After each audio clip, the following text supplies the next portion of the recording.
Inspired by the life of the savvy and ambitious Colombian businesswoman Griselda Blanco comes a new Netflix original limited series. Griselda tells the story of a devoted mother who, with her lethal blend of charm and relentless savagery, creates one of the most powerful cartels in history. Witness Sofia Vergara's captivating transformation into the godmother of the underworld. Griselda, streaming January 25th, only on Netflix.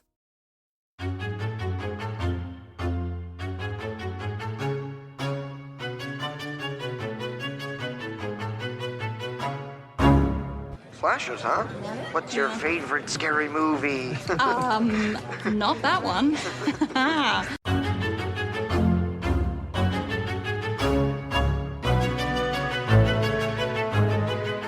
And welcome back to Horror Queers. We're talking baby single white female.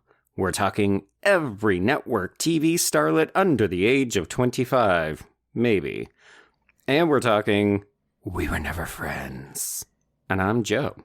And I'm Trace, and we're talking belly button piercing horror. Ooh, boy, I'm not gonna lie, a lot about this film doesn't hit hard enough, but I do like that scene. I think it's the one true, intentionally cringe moment in this movie. Hidden among the unintentionally cringe moments? We'll see. But everyone, we are discussing, get ready for this, Christian E. Christiansen's The Roommate, the 2011, as you said, baby single white female that we have had quite a few people request us to cover, Joe. A surprising number, yes. Who knew that this film had so many fans? Who knew that this film had any fans? But before... Wow. I know, but no, that was mean, but I only say that because we have to have someone in this movie's ballpark, on its side, and I am going to bring in our guest, who I think might tick that box for us. All right, everyone. She is the host of The Unholy Chappell, a YouTube channel where she reviews films and TV shows and reacts to trailers. She is the writer, director, and star of Malediction, an upcoming horror film about a woman trying to detox off drugs in a secluded cabin. She is also the director of Mother of All Frogs, one of the segments in God of Frogs, an upcoming horror anthology film. Please welcome Allie Chappell. Oh my God, hi! Hi! Hello. Just for the record, guys, we were always friends. I don't care what this movie says. It's such a sick burn, but isn't a sick burn at all. But also they use it twice, and it's fully twice. Yes! No, because, okay, the Minka Kelly character is so stupid, and she's so boring, and she's so unoriginal. She is the worst. She sucks. But they bring in Nina Dobrev for one scene, for one line. Just one. And Minka Kelly steals it for the climax. But also, don't you kind of wish that Nina Dobrev was the lead of this, even though I like Minka Kelly? I kind of wish she was, because I feel like Minka Kelly doesn't work. And her character doesn't work. Honestly, I'm why does this bitch even want to, be friends with Minka Kelly? Well, the thing, and I agree with you, Joe. I like Minka Kelly. However, she lacks a certain spiciness that I feel like would make this horribly written character even the slightest bit compelling. And Nina Dobrev has that spice. Right. We've seen it, so we know. And also, all three of them kind of look alike, so they're pretty interchangeable. Oh, literally, that's the movie's premise. Girl has a type. Allie, so do you know how Netflix has the algorithm where it changes the posters of movies based on the account watching the film? I'm always just why was this the picture they chose to use? This person's in the movie for 3 seconds. Yes. Mm-hmm. So Joe reaches out to me, sends me a picture of his, because it is just a picture of Cam Gigandet on the drums with the title The Roommate right below it. And yep. That we don't have it on American Netflix over here, so I did have to pay to rent this movie. Oh, I'm sorry about that. Oh, wait, actually, I'm sorry. This one was on Tubi. I paid to rent The Covenant last week. There we go. Oh, that's worse. Nevertheless, I had I had a girlfriend check. I was like, hey, can you please go to Canadian Netflix and tell me what this looks like for you? She goes, I see either Leighton Meester or Minka Kelly. I cannot tell which one it is. And I was like, thank you. Yeah, mine's definitely Leighton Meester just looking so mad. And I'm like, girl, I feel you. She is not a good friend. Truly. bad friend. But Allie, I am so curious because I know that you have come in here with like your shield up on this movie, and I have to know why. This movie hit at like a very weird time because all of the TV shows that basically every single person was on, I watched them all. I think the only one I didn't watch was like Friday Night Lights. Right. But like this was coming like just going into the last year of Gossip Girl. Like Cam had just killed Marissa on the OC. Danielle Harris was, you know, kind of skanky in another TV show on One Tree Hill. Like it was just all these people hitting a lot of notes for me. And I was like, yes. Yeah, I need to see them all in a horror movie now. Thank you, whoever casted this. I think that that's kind of the draw here for me as well. The one show I missed in that whole set was besides I didn't watch Friday Night Lights, but like of the CW era, like I did not watch One Tree Hill and I did not watch the 90210 remake, and both people from both of those shows are in this movie. Right. Okay, but like Matt Lanter, I mean, is he really in this movie? You see him for like a second. Okay, and he gets higher billing than like Francis Fisher. It is wild to me, Joe. If you don't know who Matt Lanter is because you didn't watch whatever show he was in, which was that 90210, Allie? It is, yeah. Okay. It is, and he was also in Sorority Row. Which, yes, like... That's what I know him from, is Sorority Row, which is funny because he has a bigger part in that movie, which came out 2 years prior. Right. Yes. But that movie helped no one's career, unfortunately. Well, what you mean? Audrina Patridge isn't super famous now? Not so much. God, yeah, whatever. Sorority Row is a 5-star film. It's fine. It's fine. And maybe we're getting a sequel. Fingers crossed. Make it happen, universe. God, are we getting a sequel? Josh Stolberg is on the record as saying, like, I'm writing it. Whether or not that means it gets made. Yeah. Well, maybe he needs a hobby.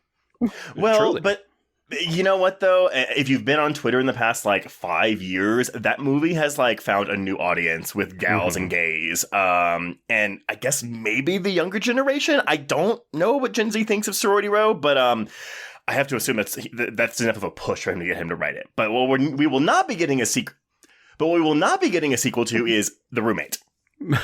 It's because it's a de facto sequel in and of itself. I mean, it truly is. But also we should get like a prequel because like we get no backstory. It's just Truly. We were never friends. And it's like, okay, well, you're kind of a bitch. Like, oh my God. Orphan first killed this bitch and like de-age Leighton Meester, even though she looks exactly the same nowadays. But like put her in stilts and just like shoot a bunch of scenes with her when she's supposed to be like 12 years old. Oh my God, yes. Also, if they had done this, because this truly feels like a Lifetime movie, and I'm so into Lifetime movies. I always have been, so that's why I was also really drawn to this. And also, I would like to believe that I'm not a psychopath roommate, but like, maybe I do weird stuff. So when this movie came out, I like saw it in theaters, and then I made my roommates go and see it, and I was like, "Do you like this movie? How do you feel about it? Who do you think you would be out of these two?"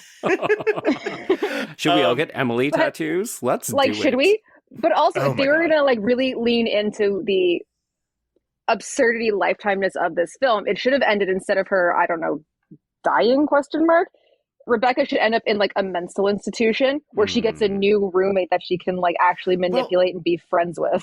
And 100%. That at the end of the day is the main issue I have with this film. I can take stupid flat characters and whatever, but this movie refuses to have fun with its premise. Like there's nothing silly about it. Look, I'll bring up last week's film, The Covenant, a lot because there's a lot of similarities between how each of these films I think handles their material. But this movie takes itself so seriously, and there's not an ounce of tension anywhere in its runtime. No. And so I'm just like, Joe, I agree with you. I think a prequel with better filmmakers and maybe a better writer could do a campy premise like this justice. Yeah, it's just Truly. that they need to lean into it and recognize, oh, we don't need to make this a good film. We can make this a fun film. Yes. Yeah. I mean, I think it's pretty fun. It's just kind of like, it's like a story being told from like a bitch who doesn't like you. I will take that. I will accept that excuse. Slap it on the poster. A film made by a bitch who doesn't like you. Yeah. Because there's no empathy for the Rebecca character. You're like, oh, No. she's super hot and like a talented artist, but somehow everyone's like, she's fucking weird. Mm-hmm. Which, and the film does flat out tell you she suffers from either bipolar disorder or schizophrenia or both. Oh, I whatever. have big issues with that whole thing. Yeah, and we don't dive into that at all. At all. No. It's like we find her pills and we immediately go, oh my God, I need to move out immediately. That's like her old. Yeah, she's like, oh my God, I don't think she's ever been on these pills. I need to move in with Irene. Also, solid name for like a 23-year-old. I have so many questions about Irene, but you know what? We will get there. Yes. Well, so admittedly, I walked into this being like, well, there's not going to be any information about this movie because no one wants to talk about this. And luckily... You're so fucking judgy. Jesus. No, listen, this movie was written by Trace. hey, I'm just saying this as a fact because I couldn't find, like, you know, genuine thoughts from anyone that wasn't during, like, the press run for this movie's release. Right. Yeah. It hasn't really, let's say it has not picked up a recent reappraisal. Exactly. But luckily, the screenwriter has gone on to become a director of film. So he has actually talked about this movie a couple times in the past 8-ish years when he had like 3 films of his own come out in a row between 2015 and 2018. Okay.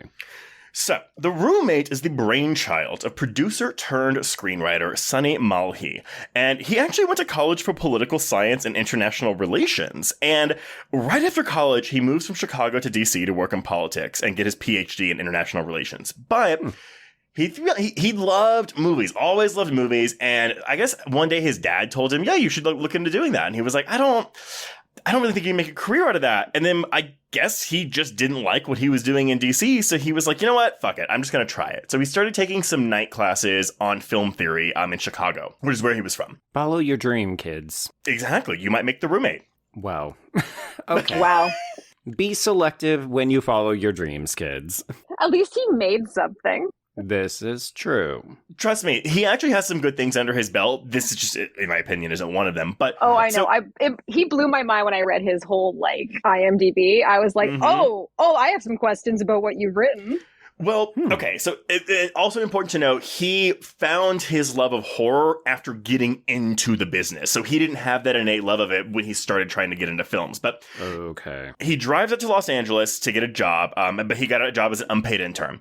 Then he started working at a production company, and his job there was to find and develop scripts. But he wanted a more hands-on role. So he gets a job at Vertigo Entertainment, a film production company that did the American remakes of The Ring and The Grudge. Nice, okay. His first job there was actually producing the 2006 Sandra Bullock-Keanu Reeves romance, The Lake House. Mm-hmm. This was my like big thing where I'm like, I worship The Lake House. I think it's another great movie. Mm-hmm. Any movie that just has the rules set that like, this is a time-traveling mailbox, no one questions it. We're going to work with it. It was so funny. So I was a piece of shit because I was working at a movie theater when this came out. And I loved this movie. I remember like, because back when you had film, you had to like watch the movies a day or two in advance to like check the film to make sure there were no issues. And it was always like all the employees were like, okay, which movies are you going to watch? And The Lake House was opening up against The Breakup, the Vince Vaughn, Jennifer Aniston movie. And everyone wanted to go see that because that was supposed to be like, the big movie, the comedy of the summer. And I was like, well, I want to go see the Magic Mailbox movie. And cried my eyes out. And then I saw the Breakup and I did not like it. Although my husband tells me that I would like it now as an older person. Probably, yeah. The thing with The Breakup is it's not really a comedy. Like, it's actually a very sad, depressing movie It's a about bummer. a breakup. Yeah. But anyway, I would actually, as ticket taker that weekend, I would tell people with tickets to The Breakup, you should go see The Lake House instead. Oh my God. No one appreciated that. No, nobody wants to hear that after they bought their ticket. Yeah, but I was a real shitty 17-year-old. But anyway, the first movie he was actually in charge of was 2008's The Strangers. And he would stay with that film's director, Brian Bertino, and produce his underrated 2016 film, The Monster, as well as 2020's The Dark and the Wicked. So you can see, like, even though he's done filmmaking and screenwriting, he stayed in that producer field and actually shepherded some really solid horror films. I was going to say, those 3 are all really good. Sidebar, Patreon plug, we have an audio commentary on The Strangers if people want to go and listen to it. Yes. He also had hands, though, in a string of crap, like the J-horror remake Shudder with Joshua Jackson. Oh, I watched that way too much, and I'm like, do I like this film? Because I keep wanting to watch it like once a year. I mean, sometimes we just get addicted to not always good movies. And actually, I called it a J-horror remake. I actually think the original Shudder is a Thai film, so my bad. Yeah. He also produced the Sarah Michelle Gellar, Lee Pace mystery Possession, where like her husband Lee Pace and his brother like go into a coma, but then one of the brothers wakes up thinking he's the other brother. Yeah, it's a no. It's not good. The other one is the Jennifer Lawrence starring film The House at the End of the Street. Yeah, that one's also kind of Lifetime-y. Like, I've seen many movies on the Lifetime channel that are kind of very similar to that. You know, Right. I've never seen that one. I don't remember what the ending is, but I remember reading about it and spoiling myself. And I was like, this is weird. And I've always been curious about it in the sense that maybe the ridiculous ending will make up for, you know, the first hour and 15 minutes of generic nonsense. I mean, did he write that one? You know, he just produced that one. He produced it. Okay, I was going to be like, oh, if he wrote that one, I have some beef with one of the lines in that film is where, like, they're just sitting there and he's like, I like to get up really early because all of the good thoughts haven't been thought yet. And I'm like, where do you get off? Oh, no. Well, okay, so what's funny, though, his quote on producing, and this is just verbatim. He goes, you just kind of move up there and then you find some projects. And then one day, well, no one wants to produce this thing. Do you want to have a go? And this thing was a teenage single white female. At least they're acknowledging it. I love the fact that we're not trying to pretend, oh no, this is an original thing. We're not really doing that. We're not paying homage to it. It's like, no, we're fully admitting that's what we're trying to capitalize on. They know it's not going to be great. They're like, hey, no one else wants to touch this piece of crap. You don't really have work. Do you want to try? Well, that's kind of, I mean, look, it becomes very clear in like the way they talk about this, that this is just another job for them. Like, you know, and Right. Okay. it's, yeah, fine. That's totally fine. We don't have to put any effort into it. That's okay. So he had a bunch of writers coming in and he would say, hey, if you write this screenplay for this like single white female in college thriller, we will sell it. This is, of course, from his production company that he's working at. Anything he got, he didn't like. So he was like, screw it. I'll just write it myself. And that's what he did. Yep. Okay. If you want it done right. It was originally called Friend, and he wrote it under a pseudonym so it would get fair play in the marketplace. So no one in his company knew he wrote it. And then it became The Roommate once Screen Gems acquired it for distribution. But just to give you an idea of the timeline here, I found an article on Variety from July of 2008 saying that Screen Gems had acquired this screenplay and, you know, going on like, oh, you know, like it was done under a fake name by this producer. And when it came out, he was revealed to be the writer, blah, blah, blah. That's 2 years before filming started on this movie. Weird. Okay. Ooh. So they sold it, but then sat on it. For 2 years? I was like, well, what were they doing? They were trying to make it a good movie. I guess. But he also served as executive producer on the film. So he's at least, it's, again, one of those cases where the screenwriter is also on set during the filming to have like a say-so. Sure. Okay. Okay. To direct the film, they secured Oscar-nominated Danish director Christiansen. His nomination, by the way, was for Best Live Action Short Film back in 2008. Good for him. Every time I say his name, though, I think about Romy and Michelle, that I'm Christy Masters Christiansen. But I found an interview with him on the I think it's on the Blu-ray of the film. It's one of the featurettes. And this is It's got a Blu-ray? Oh, maybe a DVD. Maybe it was the DVD. Because you're like, there's a Blu-ray and I don't own it. I own the DVD. What the hell? Well, this is his insight on making a thriller. And I quote, to make a thriller, you have to have different ingredients. We need to have the technique of it, the way it's shot, the whole mood of it, the look of it, and certainly the story. End of sentence. Oh no, baby. Why are we saying the story last? Red flag. Red flag. You know what? It's fine. He's probably like, I got a feature film that's great. Anyway, Truly. The Roommate was released by Screen Gems on February 3rd, 2011, and opened in the #1 spot with $15 million. The only other new release that weekend was the R-rated action thriller, and James Cameron produced Sanctum. Has anyone seen that? I've seen that. Is it good? I don't remember. No, That that's a no. probably tells us what we need to know. The budget for The Roommate was $16 million, so it actually almost made back its money all its opening weekend, which is good because the second weekend it was in release, there were 4 new releases, and so it dropped to the #5 slot that weekend. But yeah, we got a final domestic gross of $37.3 million and an international gross of $3.2 million for a worldwide total of $40.5 million. You know, again, $60 million budget. Joe, what was the budget for The Covenant last week? It was 20. 20 million. Now, Okay, and I'm actually being genuine here. Where did the money for the roommate go? I was about to ask that. There's a bunch of shitty effects in that movie. That's clear where that $20 million went. Where did it go in this movie? It all went to Billy Zane. Yeah, Francis Fisher, actually.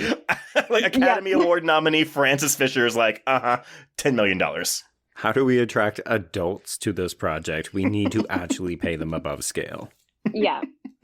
Critical reception was overwhelmingly negative, and it's funny, Joe, because I remarked last week how The Covenant might be the worst reviewed film we have ever covered on this podcast, with a 4% Rotten Tomatoes score and an average score of 2.9 out of 10.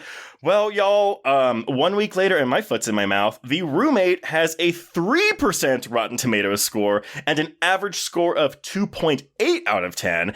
And whereas Letterboxd users have awarded, quote unquote, The Covenant a 4.4 out of 10, they've given The Roommate a 4.2 out of 10. Okay. All right. And here's the thing. I actually rated The Covenant worse than this because I think The Covenant is so horrifically bad. This movie I just find to be just so plainly generic and unexciting. Like, I don't... Right. Like, it's... You know, they got a movie on a big screen, good for them, but like, at worst, this movie is boring. But so is The Covenant. It's just worse in my opinion. Exactly. Yeah, there's something I think more disappointing about this film. It might just be because, like Ali, I recognize so many of these actors, and I don't think any of us are going to die on the hill of saying these are fantastically talented actors, but we all know what they're capable of in long-form serial storytelling, and they can hit better emotional beats and do more. So it's somewhat disappointing to say, okay, so you had the idea, we're going to remake Single White Female, we're going to cast all of these hot up-and-comers who we know can probably do well with the target audience, but we're not going to give them anything to do. We're not going to let them actually perform. It's just going to be very thoroughly... Yeah, I fully agree. But did you guys also know that this movie was nominated for 7 awards? Well, how many of them were MTV Movie Awards? And how many were Razzies? Okay, so 2 were MTV Movie Awards for Best Villain, Leighton Meester, and Best Scared as Shit Performance by Minka Kelly. She's not scared until the last 5 minutes. And she's barely scared then. She's like confused. It should have been Ali Mashaka for the shower scene. She's the scene stealer in the movie. She's actually scared. Yeah. And then we got nominated for 5 Teen Choice Awards. None of these awards. That makes sense. But I will say this. I think a reason why I'm also so hard on this movie is because I mean, it's kind of like bringing me back to those post-Scream days where so many quote-unquote real horror fans were like, ew, the post-Scream slashers are a bunch of like WB stars and it's so boring and bland and whatever. And I'm like, watching a movie like this, and I'm like, yeah, this is like that kind of the tracks. complaints that those people were having about movies like Urban Legend or Valentine. But also because I know that most of these actors and actresses can do much better work.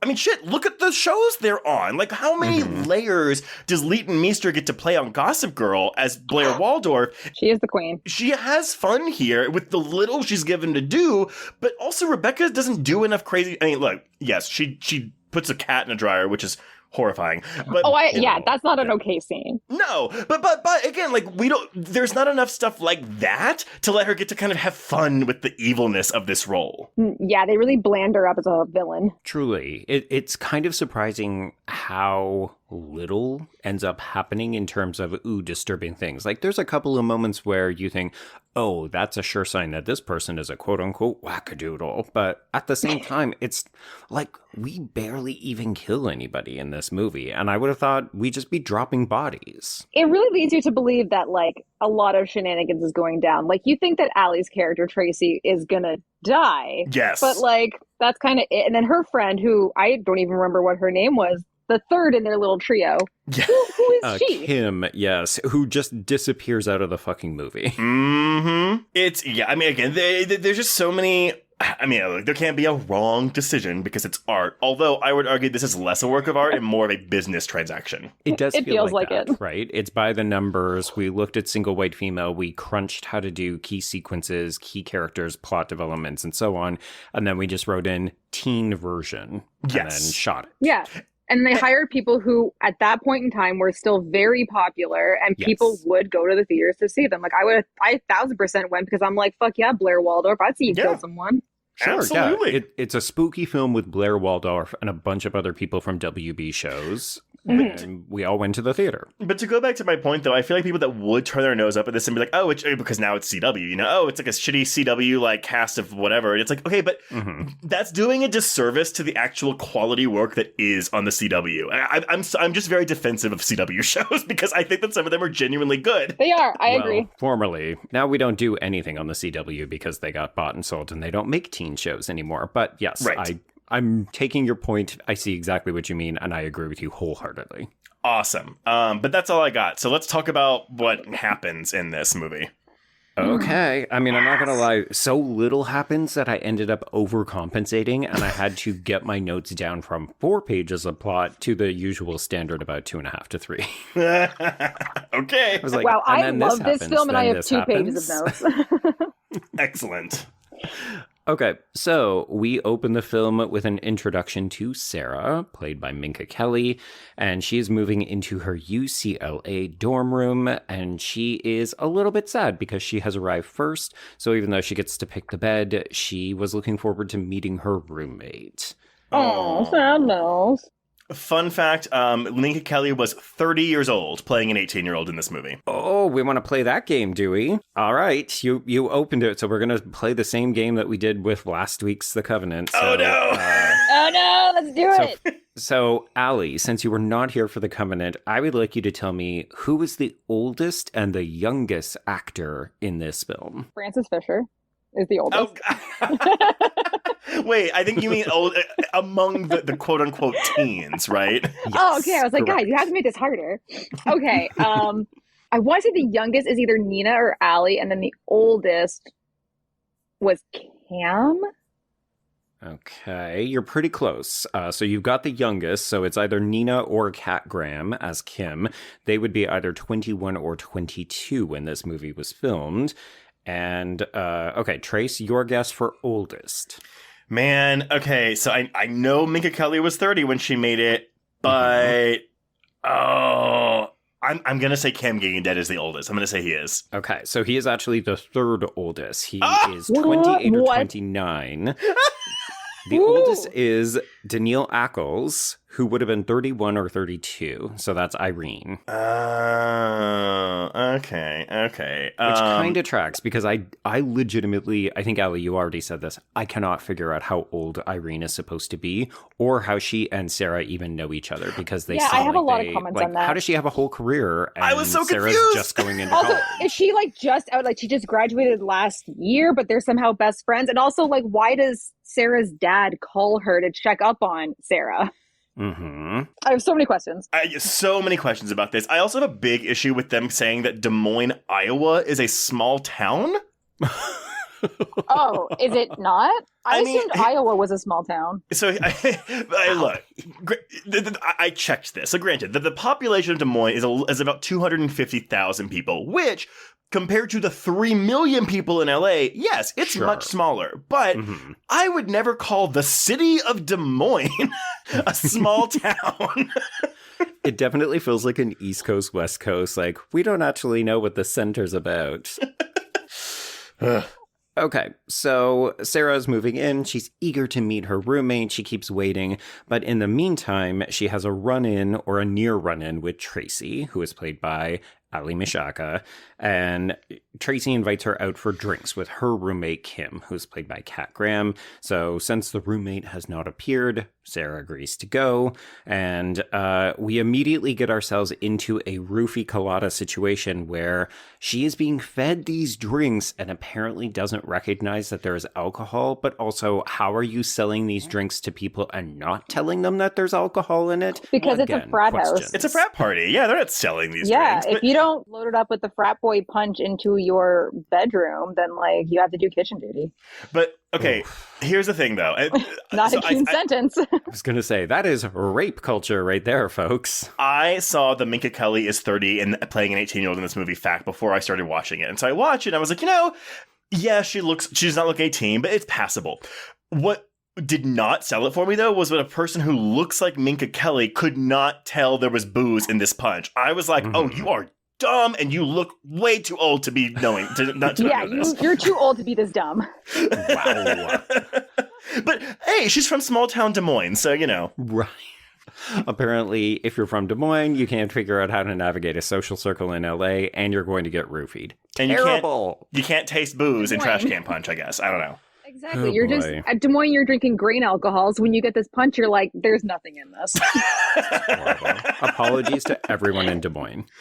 Oh, is your fan base large there? I'm very sorry, everyone. Iowa. It is not. Our fan base is big in LA and New York, so you know what? We're covered. We're No, fine. I think we are on the Des Moines side. The movie is not on Des Moines side. Correct. Yes. Also, complete not side note, but the band that our lovely Cam, aka whatever his name is, Yeah. Steven, is that his Not name? a Steven. Yeah. Steven. That's a real band. And I am convinced that because that TV show Greek had just ended and their whole thing was they had an in-house frat band, which ended up being the Plain White Tees, like shout out to Delilah. Oh. Yeah. They were like, we should have this in-house frat band. It's going to be so cool. They're actually called Shameless, and that's them playing. And Cam can play the drums, so he sat in for their drummer, and the drummer sat in for the singer. Oh. And okay. they had 2 songs on this soundtrack. And Of course they did. Yeah, like that. It was one of those things where I was so curious, and I was like, huh. They bought $7 million worth of tickets on opening weekend, accounting for half of the domestic gross. I will say this, and this is my gold star to this movie. I don't dislike Cam Cadet, but I have never found him particularly charismatic. Like, he's a pretty face, sure, but like nothing I have seen him in has given me like, oh yeah, you deserve to be here. Wow. I actually like him in this movie. I think he's okay. There are times where I wish he was a bit of a better boyfriend to Sarah, but I mean, I think you could make that complaint about nearly every character in this film, where they're just never really realizing their potential.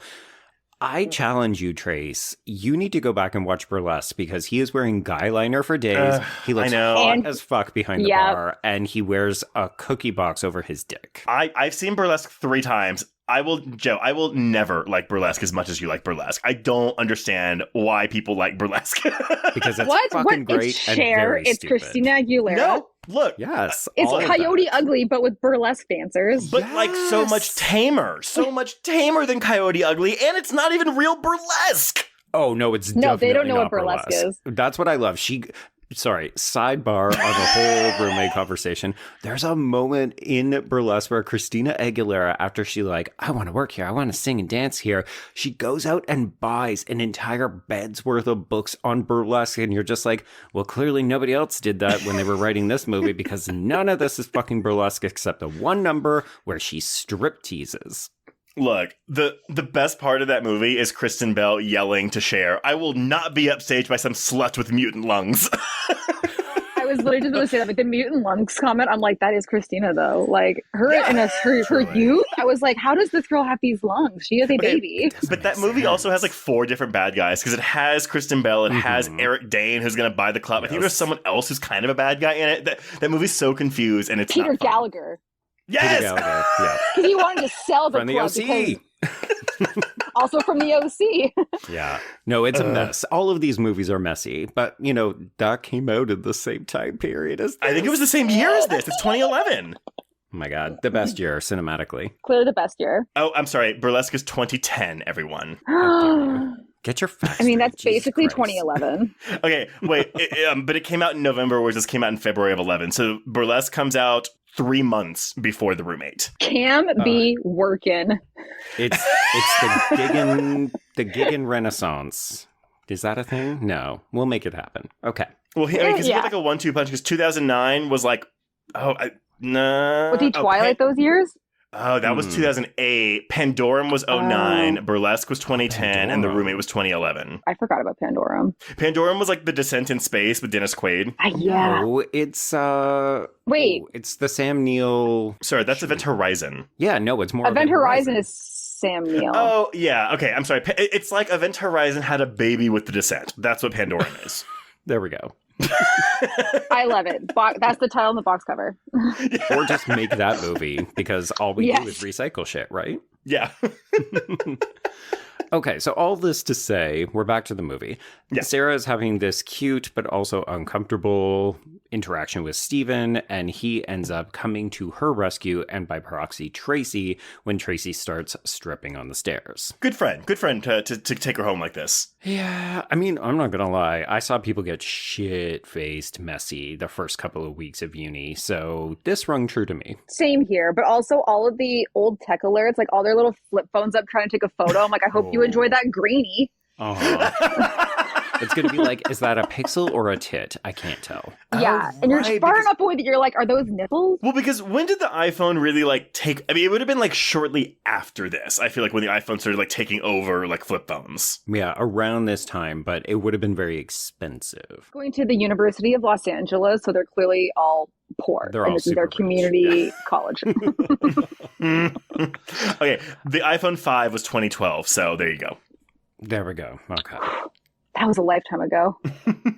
So Steven ends up escorting Sarah back to her dorm. It's all very cute. And she ends up having this drunken interaction with the roommate, Rebecca, who is played by Leighton Meester.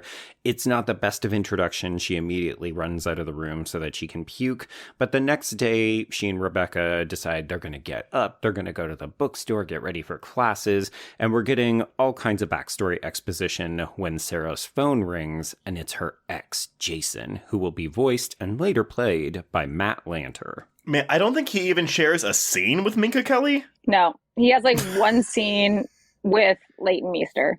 Yeah. Which is his death scene. Which is his death scene. There's also a scene where he plays against no one except for the building, and he's like, "Hello, Sarah, I'm here. I flew in from Des Moines." Or wherever he went to school. No, I think he went to Brown. Chicago. There we go. Brown. Like, Wherever Brown is. also, because I'm just like such a bitch, did this, like, what is her deal? She was like, I got into Brown, but then he didn't. So we both went to ULA, but then he got into Brown, so he went. First of all, I looked on the Brown website, and unless it's titled something completely different, there is no courses in fashion at Brown. So what was she? She was just going there to be with her boyfriend. But She was also felicitying him. She was felicitying him. Oh, no. Well, okay, but reality aside, this was a dick move on his part, and I fully support her decision to end that relationship. 100%. To the point that I was fully in support of her not even taking his calls. 100%. Yeah, I don't know but I why also she wanted did. that to get to have a conflict or a confrontation between the two of them, and none of that. Also, She with doesn't everything even- that happens with like Leighton Meester and this Jason feller, you'd think at one point Jason would finally get a hold of Minka Kelly and be like, hey, so that phone sex thing we had the other night was hot. Right? Like, leave her another message. Also, Sarah never even learns that he dies. No. Oh, well, okay. Well, no, she does say at the end, I took care of him for you, but doesn't explicitly say that I And everybody knows that taking care of stuff means you set it on fire. Yeah, absolutely. Or you put it in a dryer. Or tied it to a bed and just like Seven did for a couple of weeks. Why doesn't she kill Irene? Why is Irene alive on that bed? It makes no sense. Like, why does Jason get murdered and Irene is just hanging out? I don't know. Good jump scare. I will say that is a good jump scare when she wakes up in that bed. Oh my God, I'm like the opposite. I'm like, this girl walks into the apartment, she's shouting Irene a bunch, and then when she gets to the bed, then she jump scares, and I'm like, where was this the entire time? But the freeze frame of this actress's face taped up Shocking and appalling. The movie Yes. that terrified teenagers. Don't get a roommate after this. Truly. Just move every second bed out of every room into the hall. You've fixed all your problems. Okay, so we learn, yes, about this breakup with Jason. We also learn that Rebecca is mega rich and money will not be a problem for her. We'll also see this with her wardrobe, which Sarah just covets and lusts after. Yeah, because it's all designer stuff. But it's barely designed. She's like, I've only seen some of these in the pages of Vogue. And I'm like, do you think you're looking at haute couture? You are looking at what looks like H&M at best. Right. Miranda Priestley isn't dying at this wardrobe. We'll put it that way. We'll get back to Miranda Priestley, though. The Devil Wears Prada stuff in this movie is ridiculous. I actually kind of love that part. We'll go to the party if I can style you. What? Okay. No, I have such beef with that scene too. Okay, I have beef with a lot of this movie apparently, but I still love it. Oh no, we're turning you against it. No, I'm all for. I watched it like twice in like 2 days, and I watch it like twice a year. Oh my God. I had trouble keeping my eyes open for this movie, but more power to you.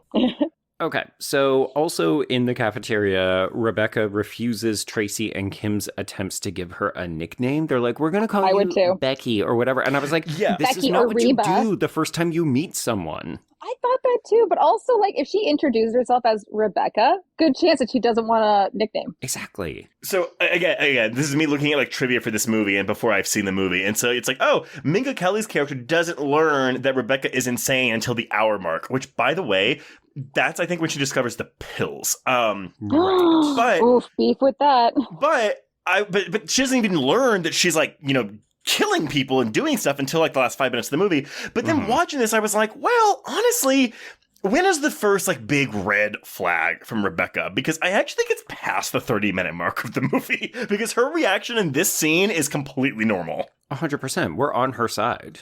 So let's introduce another character. So we see that Sarah is desperate to get into the design studio class of Professor Roberts, who is played by Billy Zane, of all people. Yes. I love me some Zane. I wish we got more of anything for him to do in this film. Okay, so... we have this whole thing where she's like, oh, please let me in your class. And he's like, no, it's like closed. Oh, I turned down 12 students before you. And then he tells her, when she makes her plea, he goes, you happen to have 2 things that I can't teach. And that is style and desire. Ooh, style with that fedora? Okay, style I get, but like, are you telling me the other 12 kids you turned down didn't desire to be in that class? But also her like reasoning is like, oh, if I can't take intro to design with you, I'll just take it next year. It's like, so you're also, again, willing to screw up all of your academic achievements to just be in this one dude's class. Like, yeah, you don't explain who he is and why he's so great. It's not like everyone knows him. He's gone to Fashion Week every year. Like, he's just a professor. Yeah. And there are 3 other classes. And also, she keeps wearing that dumb fedora. Oh my God. Fucking fedora. So 2011. Okay, wait. But so what you're saying, Allie, you do not think Minka Kelly has style in this movie? I don't. I think she's a bad friend who doesn't have style. Okay. I think Leighton Meester is the true protagonist of this film. Well, hot take. Actually, in 2024, I would love to see what a 2024 era, like the roommate / single white female movie looks like. And I feel like we got I didn't see this, but I know you did, Joe. I feel like we got a taste of what this might look like with that Fatal Attraction TV series from last year. Oh, no, we did not. Oh, no, no. It is. Or the intent. That was the intent behind it. Nope, it wasn't. I think the intent was to see Lizzie Kaplan and Joshua Jackson do it. Yeah, that show was you think that these titles are confused, Trace? That show was an epic misfire of not understanding anything about what makes Fatal Attraction work. That makes me want to watch it more, to be honest. No, don't waste your time. It's not even a curiosity factor. It's so fucking boring. All right. +2, watch it, and it was not worth it. But you know what I mean, right? Like something where it's like, we still have this woman as the villain, but it's like exploring. I mean, this movie starts it with her fucking pills and her mental diagnosis, but then just forgets about it. And it's like, nope, she's just crazy. Well, we're still very much in the era, even in 2011, of, if you have any kind of mental illness, then you're probably also psychopathic. Like, no attempt to understand the character, no attempt at empathy, just, you're clearly designated the villain role, and you will be psychotic for the rest of the film. Yep. Exactly. And don't do any sort of research on, what people who live with bipolar or schizophrenia actually go through every day. Oh, of course not. And I'm not saying this from somebody who has I have borderline personality disorders where every time this stuff gets brought up in movies, I'm like, could you have done the littlest bit of research, guys? Ooh. Yeah. Question, Allie, is there a piece of a film or a television show that you think has portrayed or has like the most authentic portrayal of borderline personality disorder? So far, no. And this is going to sound totally weird. It's because it's absolutely... It's not a movie, but it's a person. But Pete Davidson also has borderline personality disorder, and he talks about it a lot. And I find that to be very interesting because I'm like, this guy fucking gets it. And also recently, Alan Richardson from Reacher and stuff talked openly about having bipolar and just explains it in these really interesting ways that are like, yes, all you have to do is talk to someone who actually has this and deals with it every day, and like it gets help for it. Right. It's not, I'm going to go and kill everybody. Right. I'm not going to all of a sudden start stalking my roommates or questioning if my best friend has new friends, although I do that. Every time she has like a new friend on Facebook, I'm like, who is this person? Do you like them more than me? Because I'll kill them. Well, and actually, Joe, I'm sorry that I keep just bringing up other shows or talking about this movie, but I was actually curious because as someone without borderline, I think Crazy Ex-Girlfriend does a really good job of portraying someone with borderline and their journey from like not dealing with it to dealing with it. I haven't seen that. Oh, it's good. Yeah. But I will warn you, the first season you might find very grating because it's very much the beginning of her undiagnosed journey as she moves into diagnosis. It definitely felt like that before I got diagnosed fully and was like properly medicated and got proper therapies. But I wasn't, again, stalking people. Right. It was just not understanding why all of a sudden my emotions would shift in a way. Yeah. And not even having the language to express how you were feeling or oh, hey, something has changed. Exactly. Especially because the biggest film across the board for people who have like a borderline personality disorder is Girl Interrupted, which does not portray it in a good way. So everyone's kind of like, oh, you're just like Winona Ryder and Girl Interrupted. I'm like, oh my God, no. Like, oh no. She had an issue, and this was in like the 80s or the 70s when they didn't properly diagnose things. And like, no, guys, please, no one compare it to that. Yeah. I mean, it's tough on the best of times to find accurate, never mind like good representation of things like mental illness, particularly in media, because too often it's like an interesting character trait and we don't actually want to unpack it because then that quote unquote compromises the narrative, right? Like, oh, I don't want to do the work. I just want to throw something like, hey, you see these pills? Yeah, she's psychotic. Cool. Now everybody gets it. So we can just tell our story. But that's how it just shows it. This movie doesn't care about characters. They are just, I was going to say they're body bags, but they're not even that. They're just things on screen. They're just tropes. It's a lot of tropes, unfortunately. One thing that is not a trope or a real thing is the social media platform MyFriends with a Z. Okay, wait. That I had Frienders on it with a Z. Okay, I think we had Friendster. Allie, does that sound? We had Friendster and we had MySpace. Yeah. But I think by 2011, those two were kind of gone and it was just fully done. Facebook. Wait, sorry. I didn't mean I actually had something called Frienders. I had, like, later in the movie, the site is called Frienders, not My Friends. Oh, sorry. Okay. Sorry, no, I did not have something called Frienders. I just meant that in my notes from later in the film, it's called Frienders. Right. And in Frienders, they're like, hey, what's your name? What's your sex? Who's your favorite artist? Okay, because I had to pause the screen to look at this. It has Frienders on the top big left corner of the screen for the name of the service. And then the tagline for this service is just, where friends meet. Sure. Yeah. I mean, I guess. They could have just made it like the ULA Facebook page. I mean, I get it. You don't want to pay for an authentic page because then you got to license it and do all these other things. But it's just, I don't know. I love fake websites in movies. I love fake websites in movies. They're so good. So fun. It's like fake food companies in movies. I'm always here for some Let's chips. Yes. So needless to say, this fake social media website is our more or less introduction to Irene, who is international jet setter, working in fashion. She's everything that Sarah wants to be. And their relationship is... I've watched this a ton. I watched this so much. I'm like, so she's like a best friend / they used to... Did they date? So I saw someone online in a review speculate that Emily was older than Sarah and that she may have been friends with Irene. So Irene is like friend of the family who Sarah still thinks of when she thinks of her dead sister, ? We don't ever learn how she died. We just know that she died 2 days before Thanksgiving. And that's why Thanksgiving is the holiday she hates. And that's why she's a bad daughter. I'm sorry, but like it happened. Okay, just for the sake of saying it, she's, let's say 19. in this whole scenario. So that happened a decade ago. Yeah. And she's still, her parents lost a child. They only have one other daughter. Thanksgiving's coming up. It's a hard time for everyone. And she's like, I don't want to go be with my family. Fuck my family. Let them be sad. Yeah. Thanksgiving's a sad time. Yeah, I'd rather move in with my boyfriend in the frat house. I'd rather go to my new friend's parents' house. God. Ugh. Okay, so Sarah is still trying to meet people. She's being social. So when Tracy invites her to go out that night, she agrees. But Tracy fucks off for a guy with a Porsche and a jacuzzi, and she takes Sarah's phone and purse with her. Dick so we move. end up having... Cool. It's a huge dick move. This is 100% like Tracy is not a shit. good friend. No. But Tracy is also an 18-year-old girl in college.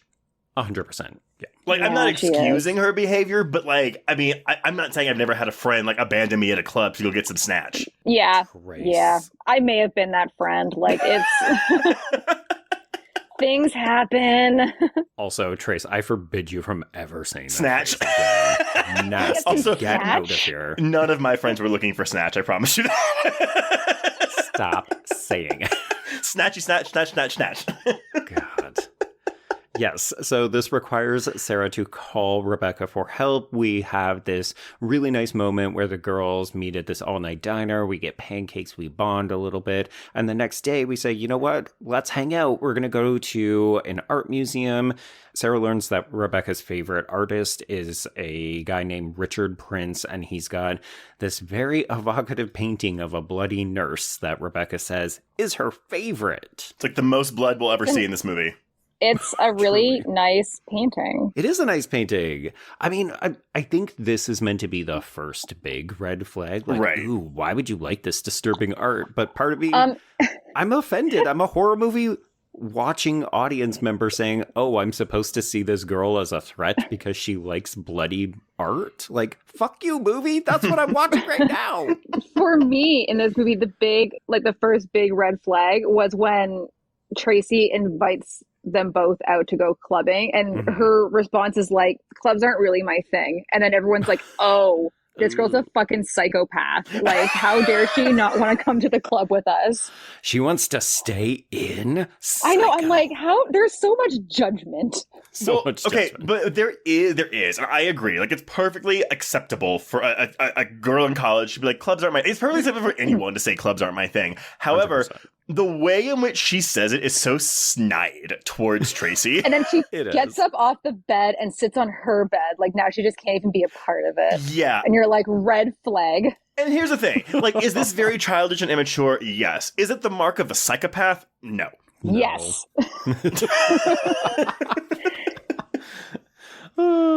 Yes, in case we didn't gather by this point, Rebecca also has very strong feelings about things like tattoos, but she changes that note very quickly when she realizes that Sarah has a tattoo of her dead sister's name just above the left breast. Okay, I need you to tell me if this line of dialogue is good or actually, like, I'm sorry, is bad or actually good, because I don't know what I think about it. When Sarah tells Rebecca, "You're the first roommate I've had since my sister died." It's Oh boy. because your sister died when she was 9. So saying that, like, you were just actively like, I don't want a roommate right now, guys. Listen, I know all my friends and their Polly Pockets want to move in with me, but like, I can't. And you're my first roommate since then. It's like, didn't you just come from your fucking house? Well, so Like, you were just living with your parents. she has like roommate trauma from her sister's death. Because they shared a room. Yes, and that means they're roommates. Sister equals roommate conflation in this movie. So do parents also equal roommates? But yeah, I made a note about that line as well, because it's like, what's wrong with you? But also, then it kind of boils down to the fact that it's also the first Thanksgiving since she's been out of the house. And she's like, again, fuck my parents. I'm not going to go and see them, even though now they're officially alone and I'm not there. I can't go back to the deserted wasteland that is Des Moines, Iowa. It's true. Yeah. Population 5 people. I'd rather work at this coffee shop that my boyfriend's band is allowed to play in. She's also really bad at her job. Like, She's not good. Can you make this smoothie. Well, she's not good, but it's also a huge dick move if you're courting someone or trying to get them to go on a fucking date with you to show up in the middle of their shift and be like, hi, I need to ask you out on a date. It's like, bitch, wait for a break. While she has a line of 50 people out the door. Yeah, I worked at a food court and a dude definitely did that to me. And I was like, I'm in the middle of my shift. Either buy some frozen yogurt or leave. Yeah, I don't want to get fired. And then he bought some frozen yogurt and I was like, well, now we can talk while I make it. God. Okay, so let's introduce the thing that is absolutely supposed to put us off of Rebecca.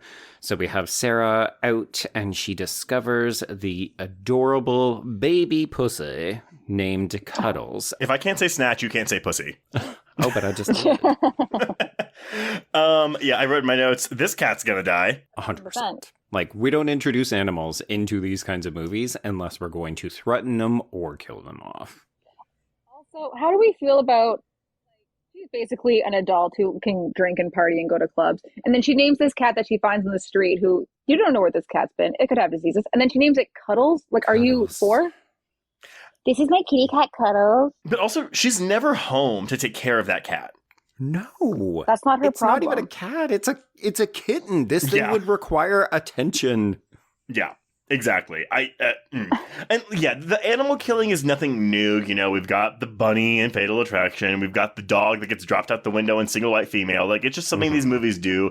And I will say, when she puts it in that dryer, I was like, oh, okay, this is kind of clever.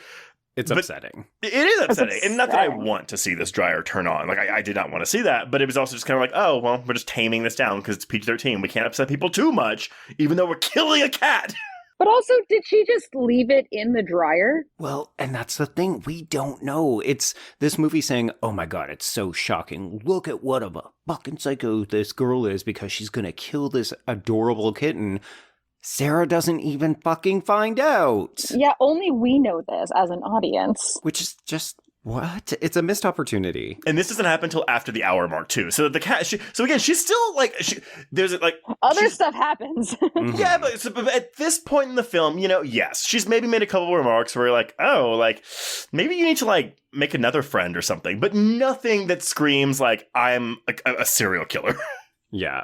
So we also get this moment where Rebecca has clearly gone through the room while Sarah was away, and she has found her sister's necklace and put it on. And this is where we get a little bit more about how Sarah still doesn't feel good about the way that her sister passed.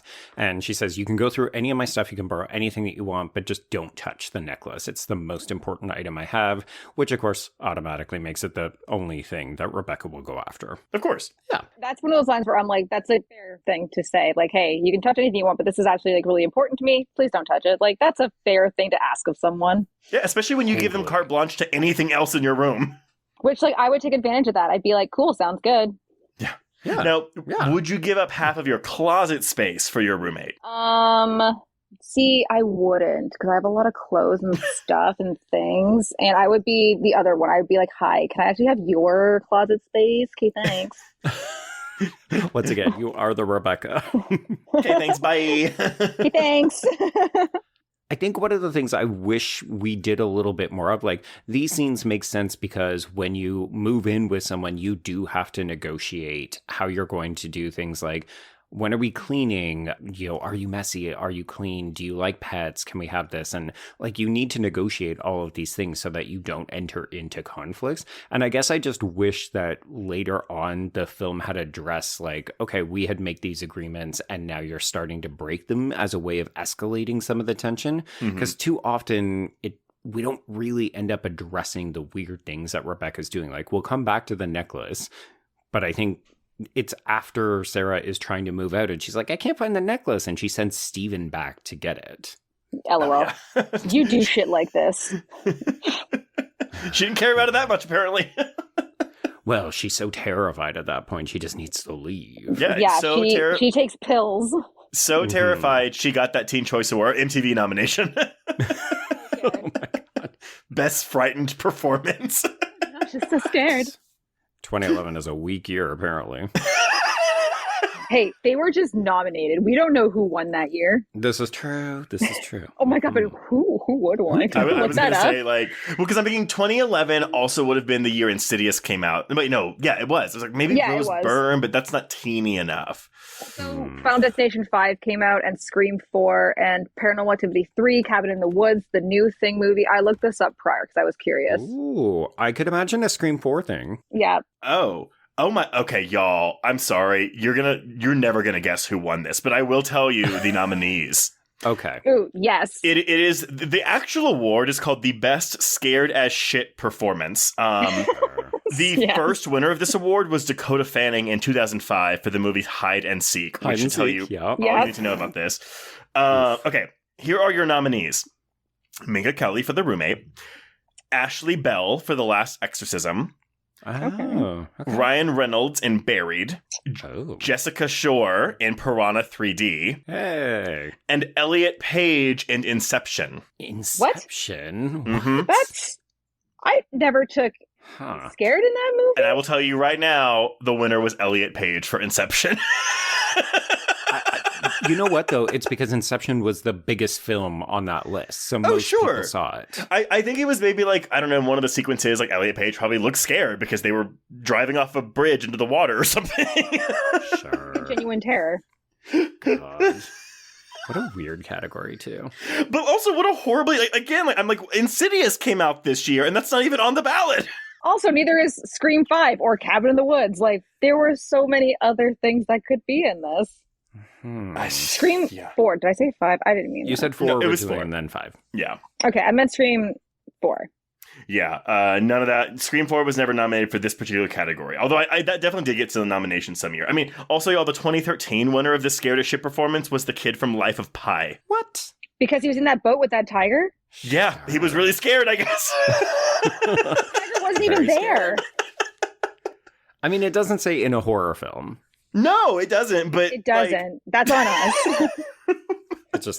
It's odd. Okay, so Tracy ends up apologizing for stranding Sarah at the club and forcing her to call Rebecca for help, but also Rebecca overhears this apology, and I love Leighton Meester's face where she's just super unimpressed. Oh, yeah, she's Wait. Did we go past the scene where after she says, like, she got 2 tickets to that Richard Price show and, like, No, they do that's the a scene we're jacket on right thing. now. And then she pierces her own ear. Okay, I did like this, though. This was good. But also as someone who's, like, pierced their own body, it's a bit harder than just jamming an earring through it. Oh, 100%. The fact that her earlobe doesn't get infected after this scene is the most unrealistic part of this movie. But also when she's like, I'll go on one condition, and then gives her a jacket, and she's like, oh, who designed this? Oh, you're such a designer whore. It's like, no, but like, did you make this? Why is this your one condition of going that I wear your shitty flea market coat? Mm-hmm. Do you want me to say your name if someone asks me? Like, what is the purpose of this? What is the purpose of this? You're not styling her, you're just giving her a coat, but it's a condition. Allie. I mean, it's very true. She literally gives her a coat and then says, here, wear these earrings. And she's like, oh God, I don't have my ears It's her only condition. Unless in another draft of this script, it was her sister's jacket. And that's the one thing she has left from her memory. Sure. That would work better. It could, but also, what's the age difference between her and her sister if she was 9? Is this an 11-year-old coat? No. Like, the sister subplot just doesn't work except to be kind of emotionally manipulative when we get to the, I also got a tattoo. And you're just like, but you didn't explain anything about the fucking sister except that she died. Also, okay, why wouldn't she have just gotten Sarah's name tattooed on her chest and be like, look, we have matching tattoos? Yeah.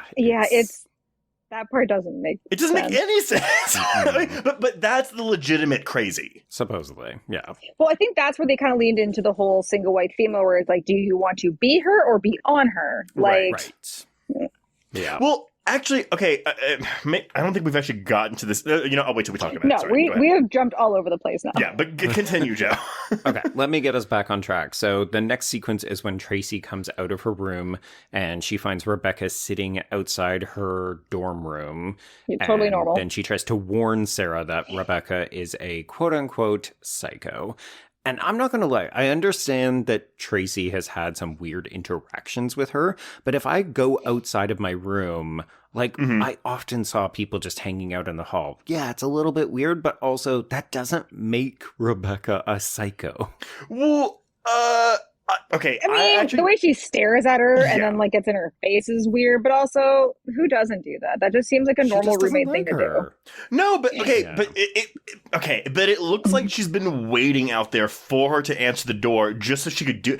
I'm sorry, this would be something I don't think Tracy, Ally Michalka, does a good enough job of explaining this to Sarah. No. She just says she was outside my door, and it's okay, I guess. Yeah, that makes it sound normal. How y'all are describing it. Okay, so we get this scene in class where Sarah debates fashion and style, and she's really acing and she's impressing Professor Roberts, and then Rebecca is waiting for her outside of class with coffee. But because Tracy warned her, Sarah basically takes the coffee and runs so that she can go hang out with Irene, who we finally get to meet in person. She's played by Danielle Ackles. And then she also goes to meet Stephen in the library. So it's I don't want to hang out with my roommate. I want to go and hang out with mentor, chic lesbian, as we'll find out, and then also future boyfriend. And I do at least the one I like that we have explicit queerness in this film. That is something I would give it credit for. Yeah, and Irene seems like a reasonably cool character. I mean, she's kind of not a character, which is a problem, but what we see of her, she seems neat. Neat lesbians. Slap it on the poster. What a neat lesbian. I love a neat lesbian. When I first saw this in theaters, I was like, oh, she's a lesbian? She's going to make out with Leighton Meester, and I'm excited for that scene. Uh-huh. I think it was in all the trailers, too. I mean, because she is a lesbian, right? Irene? Yes. No, Rebecca. Yeah, I kind of debated that, and I've watched this, again, so many times, that I'm like, so is she in love with Sarah? Or is she a predatory lesbian? Or is it they were like, no. She is just a girl who is totally fine with kissing other girls to get what she wants. It feels like this movie was written and directed by men. Well, yes. It was. It was. But I think all of the points you've identified, the answer is just yes. She's a villain. She doesn't need to have a sexual orientation. Well, and we were doing girls kissing other girls is hot, but also dangerous. Also so dangerous. So 2011, right? You mentioned the OC earlier, and we fully made Marissa bisexual just so we could have her kiss Olivia Wilde. And then Cam kills her. Yes. But it's okay because he's going to save the lead in this film, so he redeems himself. There you go. Full circle moment. Yay! I love that you've abandoned trying to name him by character name. You're just no, it's just Cam. No, it's Cam. I don't try to pronounce his last. I'm like, Giant? No, it's Gigande. That's the French way. Gigande. Yes. He's very French Canadian. Cameron. Yes. Okay, so we've hit 30 minutes, and this to me is one of the best redeeming sequences in the film.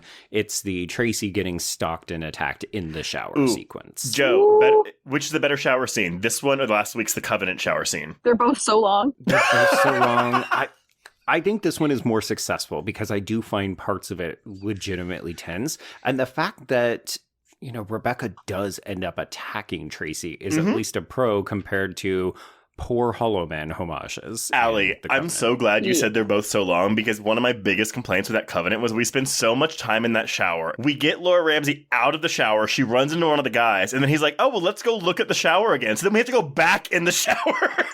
Okay. We already had this conversation. I know. I'm just telling her because it was I'm glad she has the same thought. But also the shower scene in the Covenant, whoever did the VFX for that is great because there's always just a cloud of fog over her button boobies. You're there's no nudity here. No, heaven forbid. And there's no nudity here. Ally Michalka has said that she was wearing either a swimsuit or bra and panties in this shower scene. Yeah.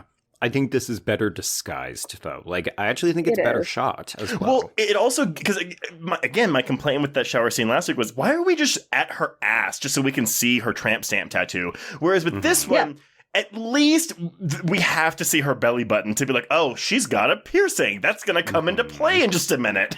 Yep.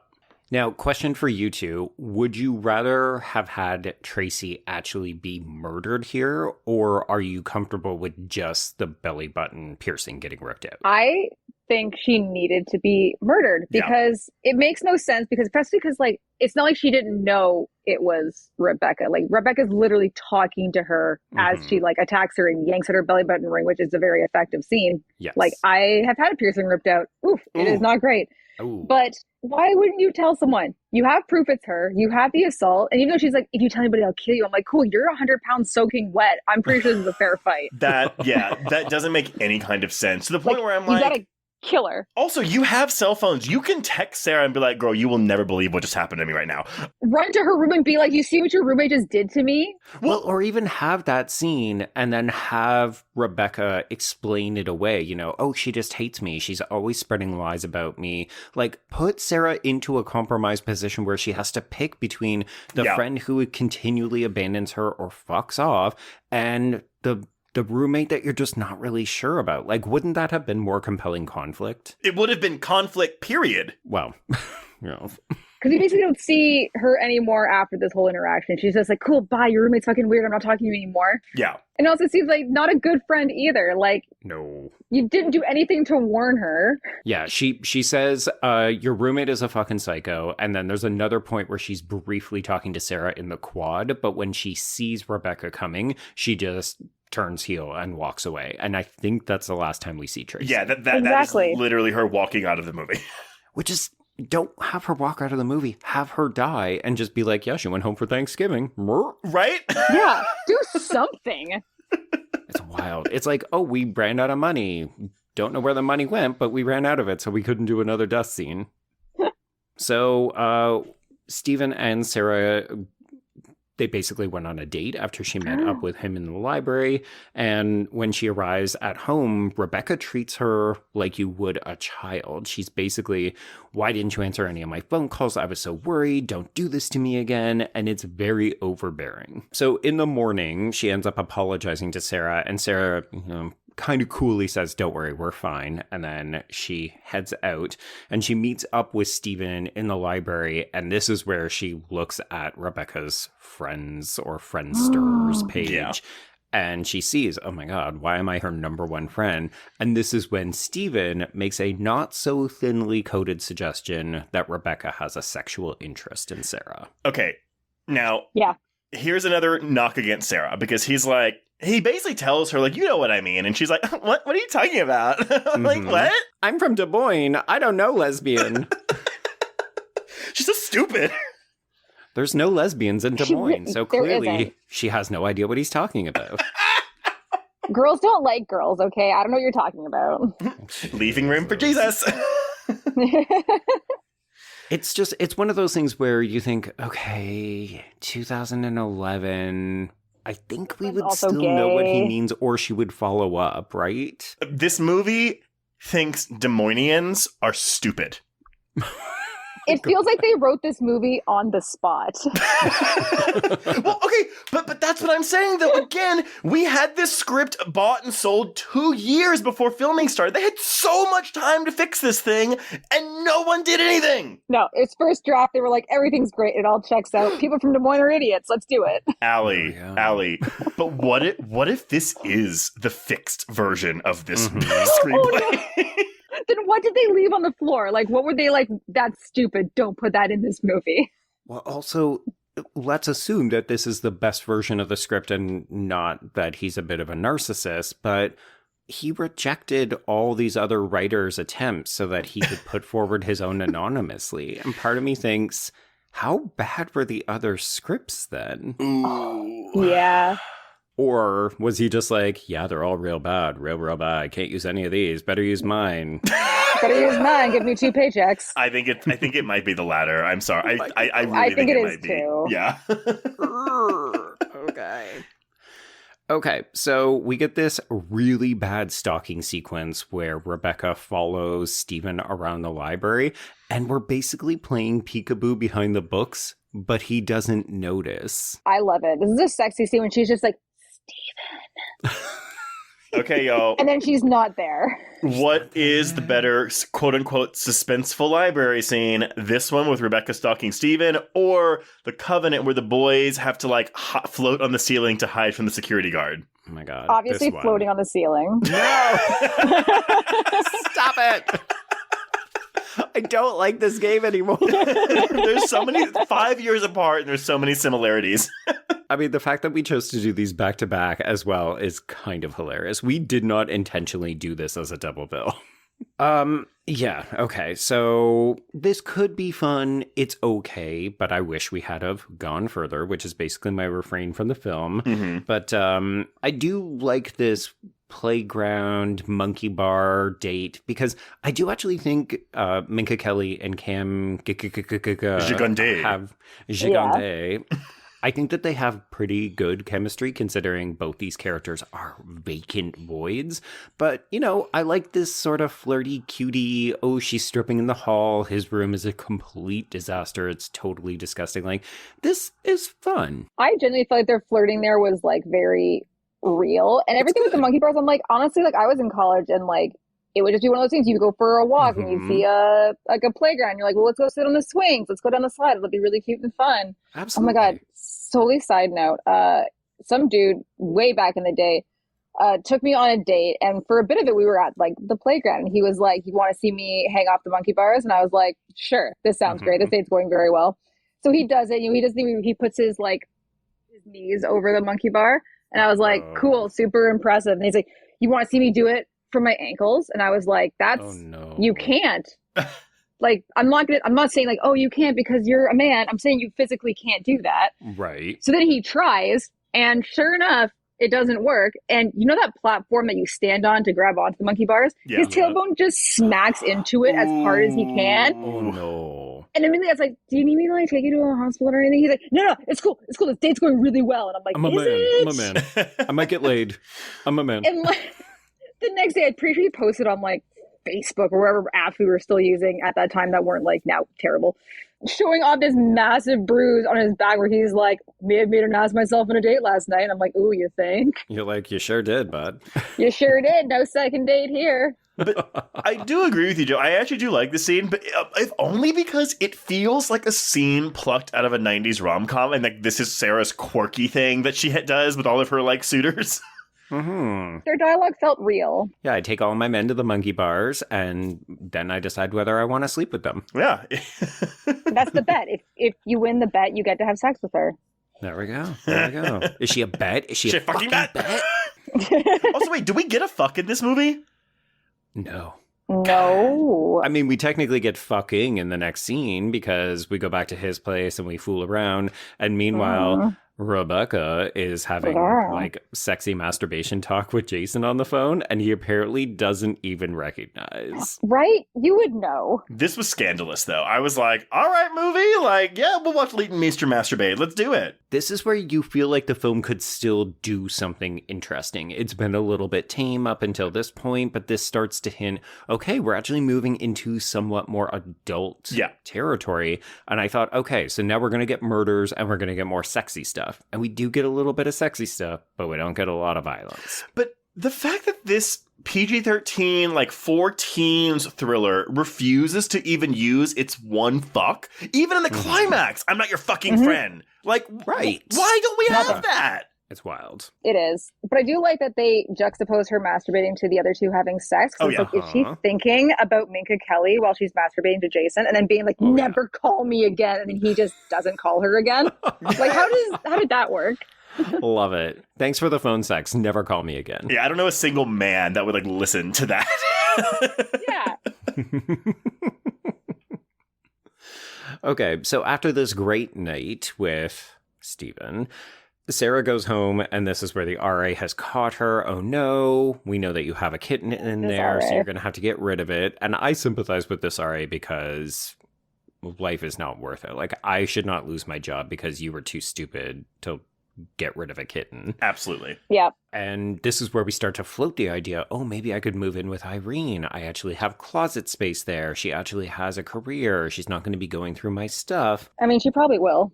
Right. So it seems like a maybe win-win situation to everyone except Rebecca, who, of course, when she finds out about this, says, I don't want more space. I want... But we can't finish the sentence. I want your snatch. Yes, I want Stop that snatch. I want that pussy. There we go. She wants double the pussy. Keep the cat and keep Minka Kelly around.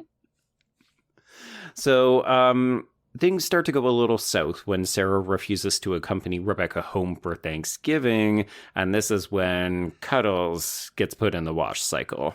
What do we think? I mean, I like this because it's something that it seems like we're crossing a boundary here in a movie that refuses to cross boundaries, but it's also just here for shock value. Like, okay, yeah, she actually is crazy. Like, she will kill an animal. Yes, but only we get to know that. Minka Kelly just thinks that the cat ran away. And her immediate thought is, I have to go look for it. It's like, cool. Which I hate, because then it's the movie speaking to us instead of using this as an opportunity to advance the conflict between the two women. Like, it's just to turn the audience against Leighton Meester's Rebecca. Well, I guess because mirroring this with Single White Female, where Jennifer Jason Leigh just drops the puppy out of the window, and then, but she feigns it, like, oh my God, the puppy jumped out, oh my God. And like, you have Bridget Fonda being like, ooh, like, did she do this? Did she not? Yes. There's no way, but there's no way to wipe away, oh, I put the cat in a dryer. No. Well, and I think she doesn't even say anything about where. She just says like, oh, I must have left the door open when I did laundry or something, right? No, so she said that she had him in her laundry basket with her to go do laundry, and then the cat got out and she couldn't find him, and she went and searched for him. What she should have done, and, because honestly, I think Sarah's stupid enough to believe this, is just said, I put the cat in my laundry and I didn't even think about it. And I just threw the whole basket in there and hit play. Yeah. And the cat's dead and all my clothes are ruined. So do I send the bill to you? Can you style me? I've got kitten all over my clothes now and I can't wear it. And you know I'm allergic. Good news is all your closet space is free now because there's cat guts all over mine. Oh my God. Again, why did no one find this cat? Like, I don't think it just pleasantly died. It definitely got torn apart. Or deleted scene, Tracy finds the fucking cat and she's just like, oh my God, and then we have to kill her. Yeah. But there's holes in the dryer, the vents, so not only would this cat explode in this dryer, its blood and guts would be all through the machinery. It wouldn't just be in the drying tunnel thing.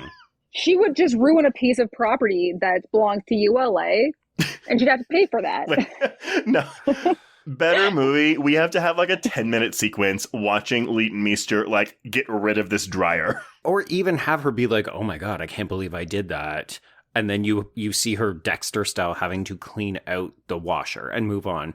And folks, I just want to make sure everyone understands, we're being glib about this because the film doesn't treat it very seriously. Yeah. So obviously we're not saying, oh, we wanted to see cat guts everywhere. That's not the takeaway. No. That's not the message. It's not. But this scene is here to give us some stakes. But as Allie's already said, the stakes are only for us, not for anyone else in the film. It's just a gift for the audience. A gift.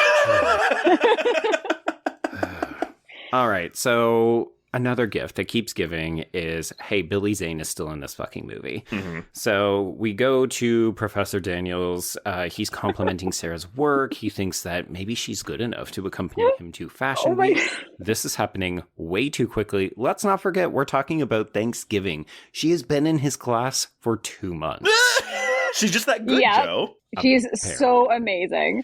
But also he refers to her designs as kinky and edgy. Mm-hmm. And I'm like, hey, her designs look again like H&M at best. Uh-huh. And does he want her to go to Fashion Week that weekend? Because Fashion Week in Paris doesn't happen until January. No, okay. So here's the thing. Because you know how Devil Wears Prada is her favorite movie? Mm-hmm. Yes. Okay. And The Wrong Emily Went to Paris. Yes. Yeah. Yes. Oh, Emily in Paris. Yes. So here's the thing.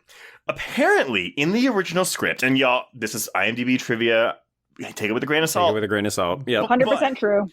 In the original script, Sarah's favorite film was Coyote Ugly. In the finished film, it's The Devil Wears Prada. And I believe that is because we have this Fashion Week in Paris subplot, which, Allie, as you said, the movie doesn't line it up correctly with timelines. No. Because these two men watched Devil Wears Prada and said, oh my god, every woman's dream is to go to Fashion Week in Paris. We'll just do it in this movie too.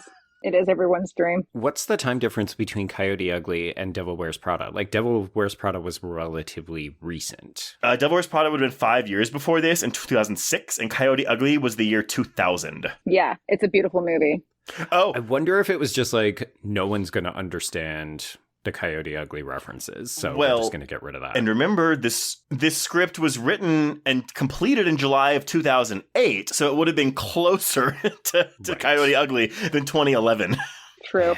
But also, I want to bring it back to, who the fuck is Billy Zane? How does he just get to go to all the Fashion Week in Paris parties, and how does he go every year? How does he learn and meet all these designers? Who is he, and how is he just at a teaching job at ULA? That's the thing. Is he the male Miranda Priestley who just happens to teach one highly sought after class at this college, for a semester a year? Set that up, right? Yeah. Tell us how exclusive he is. Even, why wouldn't it be Irene told me to take your class, or Irene walks her in the first day and gets her in, so that we understand, he is a big fucking deal. Or he gave Irene her big break and got her first fashion show. And maybe there's another subplot where it's because she had sex with him. Oh, yes, that's what we need in this film. More subplots. Well, yes, this film is nothing but subplots. But I just feel like they didn't develop his character. I get that he's just there to basically, be a bad man, and Leighton's gonna save her from this bad man. Sure. But he's not a character. And everything he says in class is just well, what's the difference between style and fashion? And she's fashion is eternal and style is just something you naturally have or whatever. Yeah. And you're I cannot believe we don't have just a redo of Meryl Streep's Cerulean monologue in Devil Wears Prada, but just with Billy Zane saying something about magenta or something. But him also not fully understanding it. It felt like the people who were writing this, the dude who wrote it, doesn't know what fashion is. No. And was this is, when you teach a class on intro to fashion design, you should just talk about style the whole time and don't talk about pattern drafting sewing machines. Also, this is an intro class. Why? I know he says, I normally pick seniors, but why wouldn't, if I was in his senior class and you brought someone from your intro class to Fashion Week, fuck you. Well, here's the thing, though. This is supposed to be, Sarah really doesn't get red flags because she doesn't understand that he's basically doing all of this because he wants to fuck her. So because she's dumb and not a good friend. She thinks she's a good fashion designer. Well, yeah, she's dumb, but also she has an inflated sense of ego about her own fashion.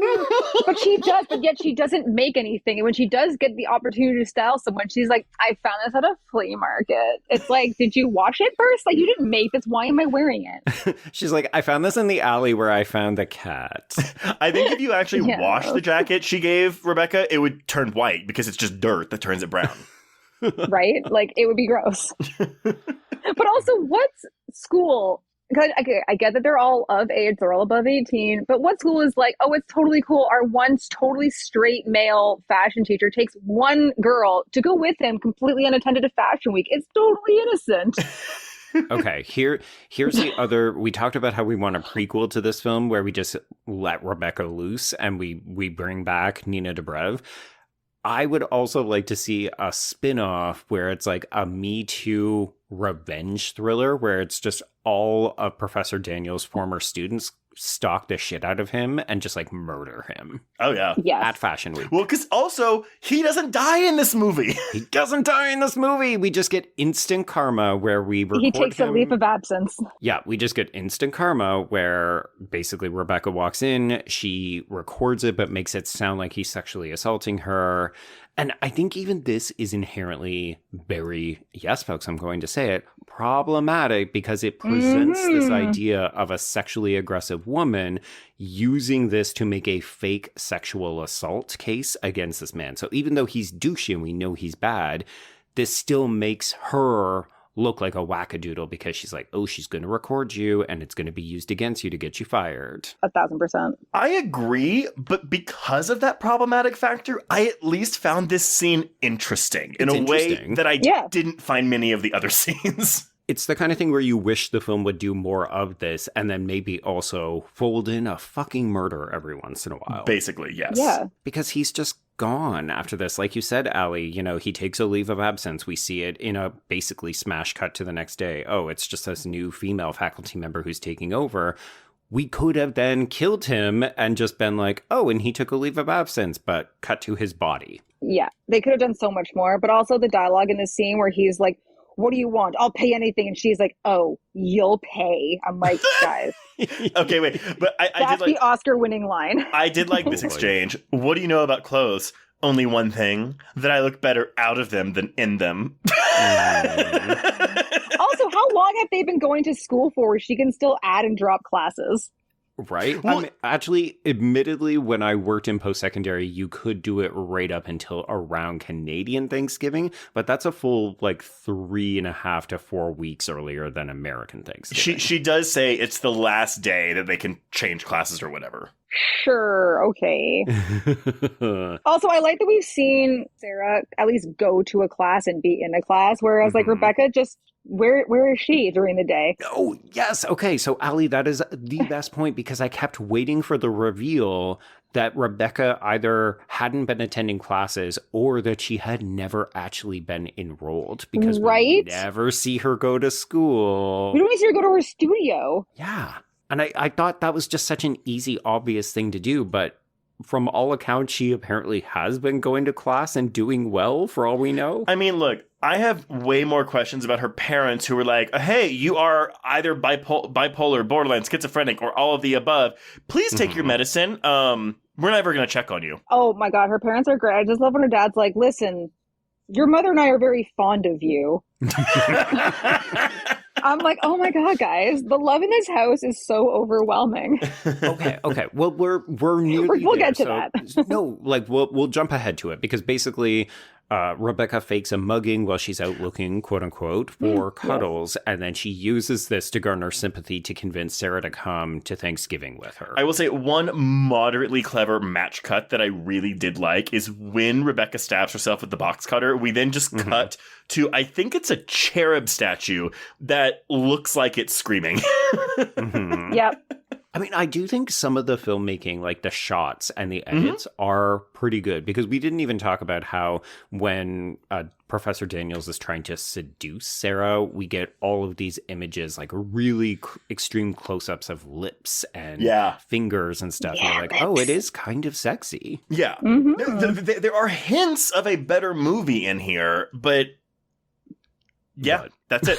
But I mean... And then we leave it at that. But I will say, any film that always does a little homage to the Mark Wahlberg classic Fear, I'm kind of here for. Oh, yeah. I'm always like, keep punching yourself in the face. And let's never forget about this box cutter that shows up twice more in this film. Oh and see, I think that's the kind I like Fear a lot, but it's like a trashy teen movie, but it's trashy and it revels in it. And it changed the way I look at roller coasters. But it has the R rating, something that this movie refuses to do. So I get it to an extent, but it should be the bullseye that this movie is aiming for, at least. And I don't even think it's aiming for that. But I think you can push a PG-13 rating harder than even this film is going for. Yes! You can say fuck. Use that fuck. Use it. Yeah, God damn it. Okay, so let's talk about Thanksgiving because this is another instance where I think the film is building to something much more significant than it actually is because this is such a short part of this movie. The shortest Thanksgiving ever. I love it. Really, it's like, it feels like Thanksgiving is half a day long in this movie. And what do we always say about dinner scenes in movies? We love them because it's where conflict and shit shows happen. And this movie botches its dinner scene. Yep. It's barely a moment. Okay, so Sarah and Rebecca go back to her house. We get all of this build-up exposition about how she just lived there, but it was never really her house. And you're like, okay, we know she's rich. What is this going to be? What is it going to be like? Are her parents going to give us insight into who Rebecca really is? Answer no to all of those things. So we're introduced to her parents, Jeff, who is played by Thomas Arana, and Allison, the fantastic Frances Fisher, Yes. who gets nothing to do in this fucking movie. She makes her money for that, like, 3 lines she gets. Oh, man. Truly. Ooh, but also, before we jump into the family stuff, on their weird car ride up, which I don't know how long it takes, I don't know where they live, Sarah is immediately like, Jason hasn't called me in a while. So weird. And she's like, isn't that what you fucking wanted? Yeah.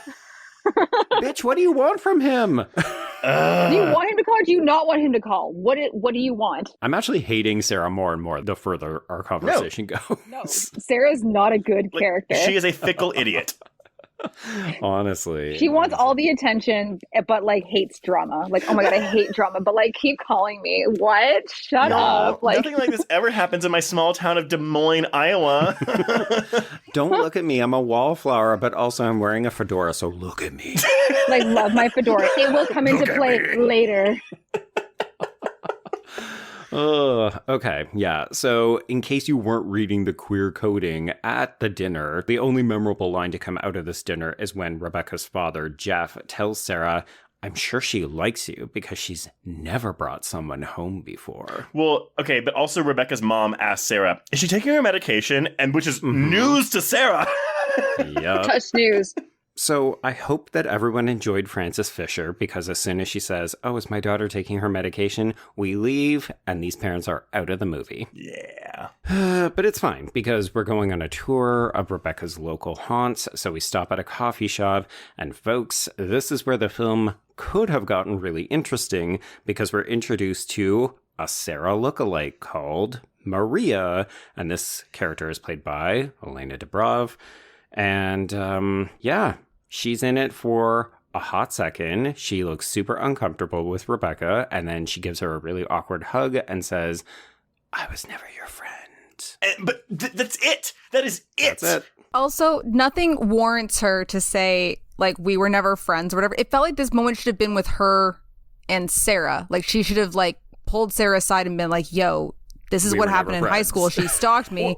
Instead of unwarrantedly being like, we weren't friends. Why are you talking to me? Like, yeah, or to have like Rebecca say something that would provoke. I mean, again, clearly something bad happened between them in the before times, but we don't know what it. And it clearly didn't get as bad as murder because Rebecca's still alive and not in prison. So, right. We're just meant to believe that everything that's been happening to Sarah happened with this girl. We should note that we've also seen images of her in Rebecca's notebook. Yeah. So we can definitely extrapolate what probably happened, but even for the film to not give us a better sense, like, we don't get Sarah questioning Rebecca in the car afterwards. Who was that? What happened? Why won't you talk to me? How do you know this girl? Obviously, you had a relationship. Like, the movie doesn't even build to that. So the scene is interesting, but it comes to nothing. Yeah, it doesn't tell us anything about Rebecca that we didn't already know. Well, it tells us that she did it before, but we could have figured that out just from the drawings alone. Yeah. So that's Thanksgiving because now we're just back on campus. yep, back to normal.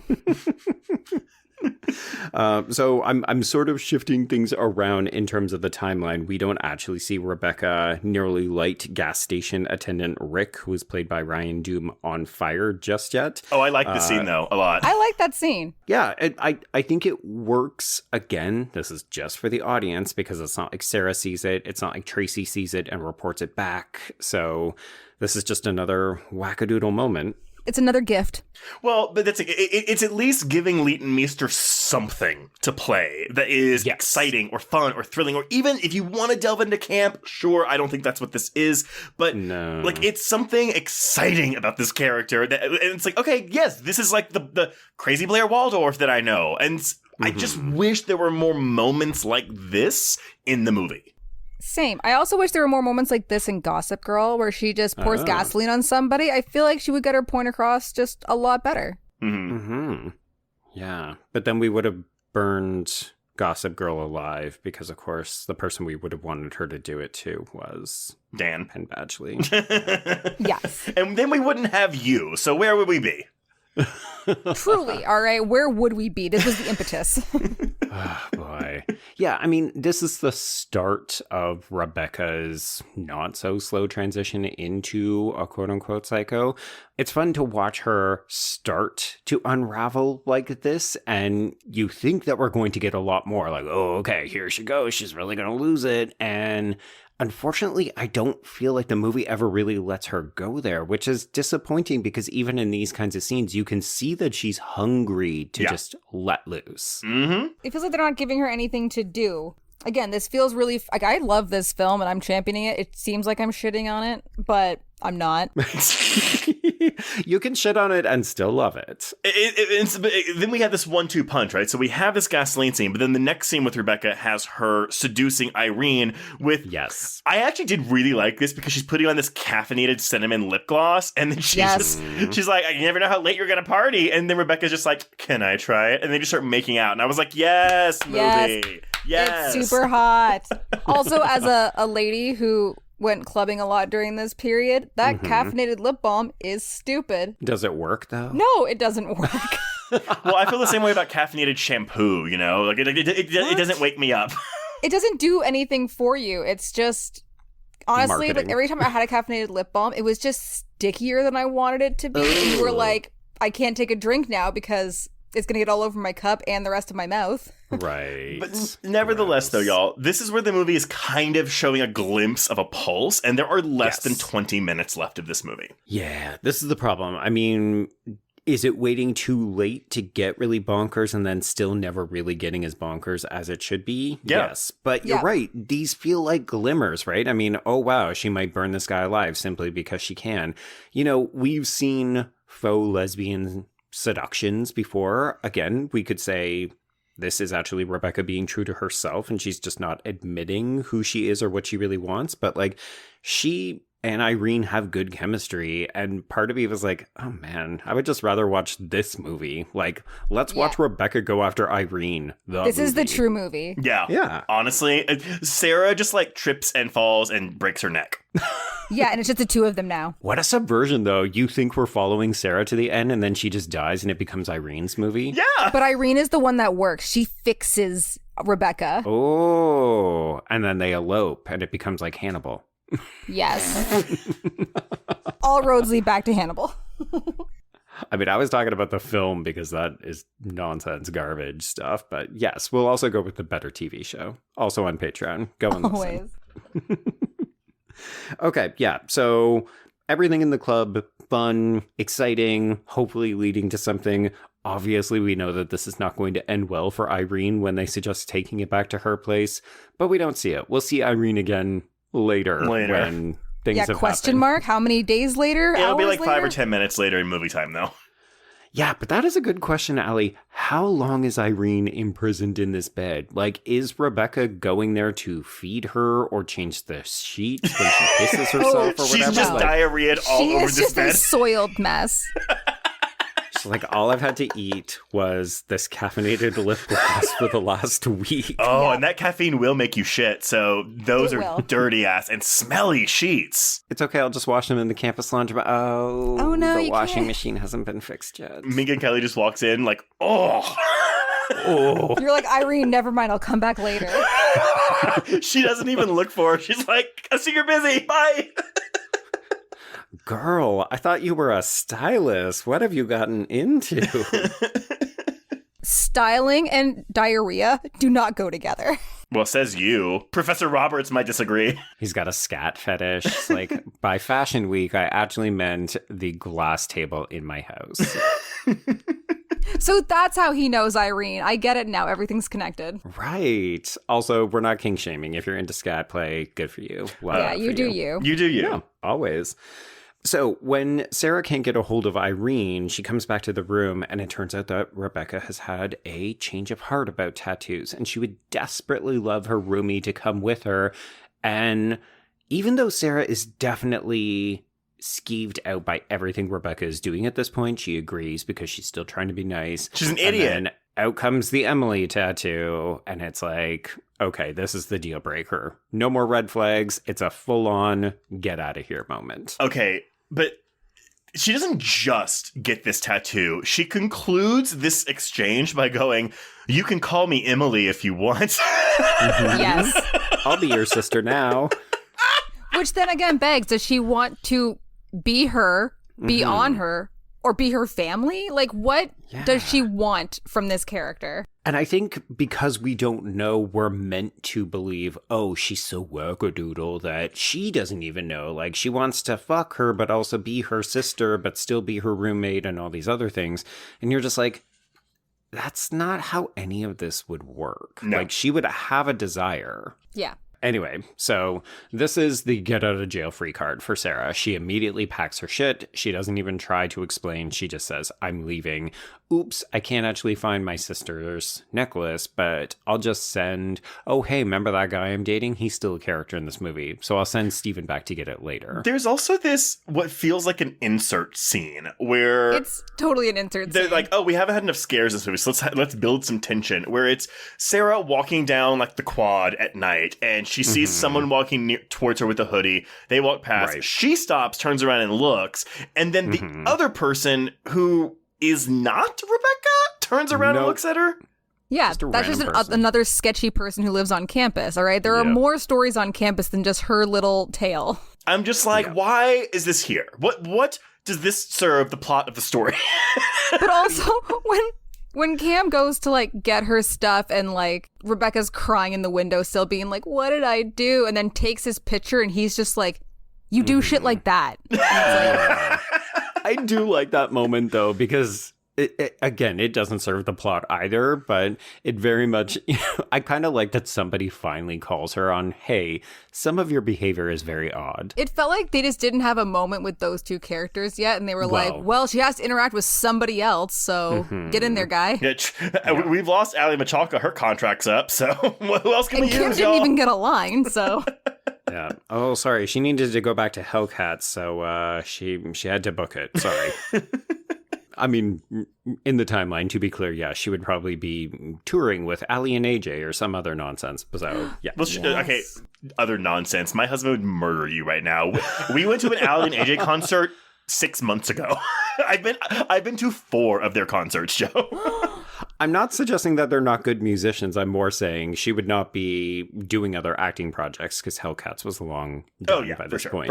For sure. Okay, so yes, when she's unpacking, Sarah does discover a notepad filled with images of her own face now. I have such issue with this scene because, well, I am not an artist. I know many artists. And at no point do they draw the same picture, flip the page, draw the same picture, little more detailed, flip the page, same picture, even more detailed. Like, that is the stupidest prop.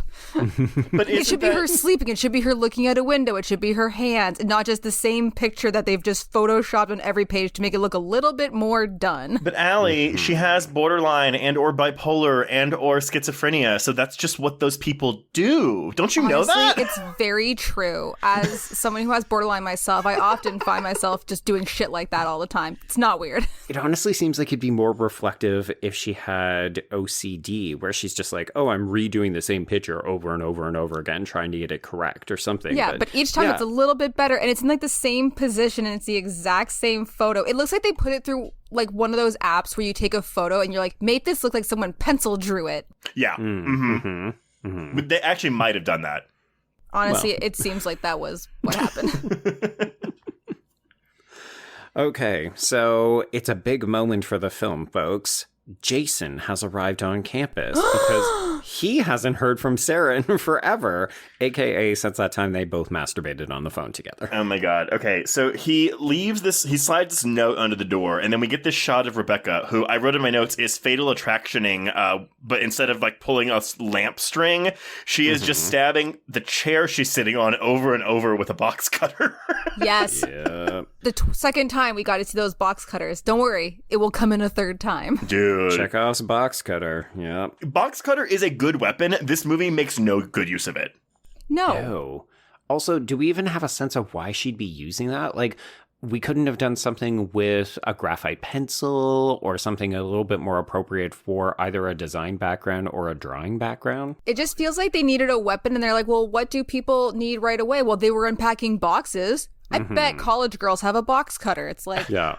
No, we use our keys like everybody else. I was going to say, like, that would imply that the actual thought was put into this movie, Joe. I mean, I get it. I appreciate what you're saying, Ellie, because you're right. These girls probably would have a box cutter, or it's a weapon or an item that would have been around a dorm room. It was kind of like, this is a bit uninspired. Couldn't we have done something a bit more specific to who the characters are? If anything, it should have been a pair of, like, sewing scissors. Right. Don't we see her with sewing scissors at one point? Do we see her do anything fashion-wise besides saying things like, style is eternal? I Look at my fashion. fedora. Oh, the fedora's going to make a comeback. Oh my God. Okay, so speaking of style and fashion, this is where Rebecca starts to put her plan into effect. So now that Jason is here, she's got his contact info. It's time to dye our hair and wear Sarah's clothes. We've already got the necklace because Sarah conveniently couldn't find it when she moved out. So let's do that. Sneak into his hotel, ride him, dye him, and then say, she doesn't love you. But she, like, almost cries. She's like, she doesn't love you. You are doing teenage single white female, and you are copying Steven Weber's death scene where, remember, he gets killed by having a high-heeled shoe stabbed into his eye. Yes. Fucking great. The best part of that movie. Oof, it's so good. I understand that we cannot do that in this movie. You could have, you just can't show it. Like, you could see her attack him, and you just can't show the high heel in his eye. Sure. All she does is she stabs him, I think, once in the chest. We have this extreme close-up of this actor's face, Matt Lanter's face, as he's like, I'm dying. And that's it. And he's dead. And again, he got a higher billing than Francis. Rude, honestly. You know, I bet you he probably had more days on set because this is essentially a stunt. Right, yeah. It is so disappointing, though, because this is the first of 2 murders that we will get in this movie, both of them with box cutters, and characters just die from a stab. A stab. With this item. Yep. And they don't scream or anything. I have so many thoughts about Rebecca's death. I was like, what? Oh, these are bad. These are bad deaths. Bad I'm deaths. sorry. They're bad friends and bad deaths. I've watched this a bunch of times, and I've been to many hotels. It didn't seem like he had left her a key. No. So you can't just, and it's 2011 at that point, so they're using key cards. The door isn't just unlocked. Did he just not answer it? Did the front desk give her a key? Unless he left her a key in the envelope, and that was because remember he slides something under the door, so maybe he's like, come find me, here's the room or something. But again, how hard is it to put in an insert shot of her opening the envelope, seeing the key card? Yeah, exactly. I didn't look closely enough at the door, but it's also possible that he like closed that latch in the doorway to keep it open. Right. Bold move. He didn't know she was going to show up. Anyone could have shown up at that Anyone door. could have walked in. You know what? He's face down, ass up, and if it just happens to be Sarah, then I guess all the better. Listen, I'm not going to victim blame. It's not his fault he died, but he made some dumb choices. Well, a lot of people in this movie make really dumb choices. Including the people who made it, yeah. Yeah. Released it, made it, promoted it. Oh boy. Okay, so it's frat party night, and unfortunately, Sarah wants to study because she's already regretting moving in with her boyfriend. Which is crazy because she's like, this is a good time for me to move in with Irene. And then it's like, well, I guess I'll live with you since she's not answering her phone. It's been, again, how many days? TBA. And the frat's just cool with this bitch moving in? But we're going into this scene. So I have in my notes right now. So Sarah goes to Irene's apartment. And y'all, the 79-minute mark of this movie is when she realizes, oh, she's not just like kind of a crazy stalker. She is a dangerous person. Yes. Yep. Yeah. So as soon as at least I love that as soon as she sees that Irene is tied up in the bed, Sarah flips out. And also, I mean, at this point, Rebecca has a gun on her. So we have escalated very quickly. But I will say, in terms of action, from this moment on, I'm kind of all in on this movie. Yeah, this is a good final climactic action moment where you don't question why she has a gun because you're like, it's America. Doesn't everybody have guns? Oh my god, I say that all the time. You Canadians get so mad at me. Not in LA. Not at fashion school. I think Sarah would be more likely to have a gun coming from the small town of Des Moines, Iowa, than Rebecca coming from wherever the fuck she came from.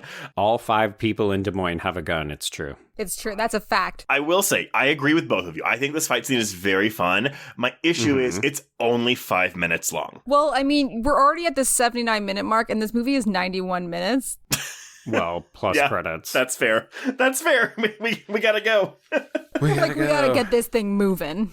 Heaven forbid the film overstay its welcome in the fucking climax where we've been waiting for this shit to happen.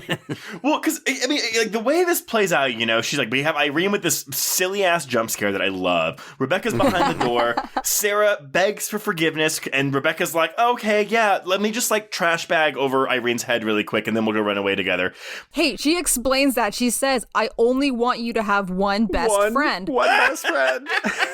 And that is sound logic. It is. But I love that as she's doing this, like, Sarah, like, kind of approaches to be like, no, maybe not. And Rebecca just slaps the shit out of her.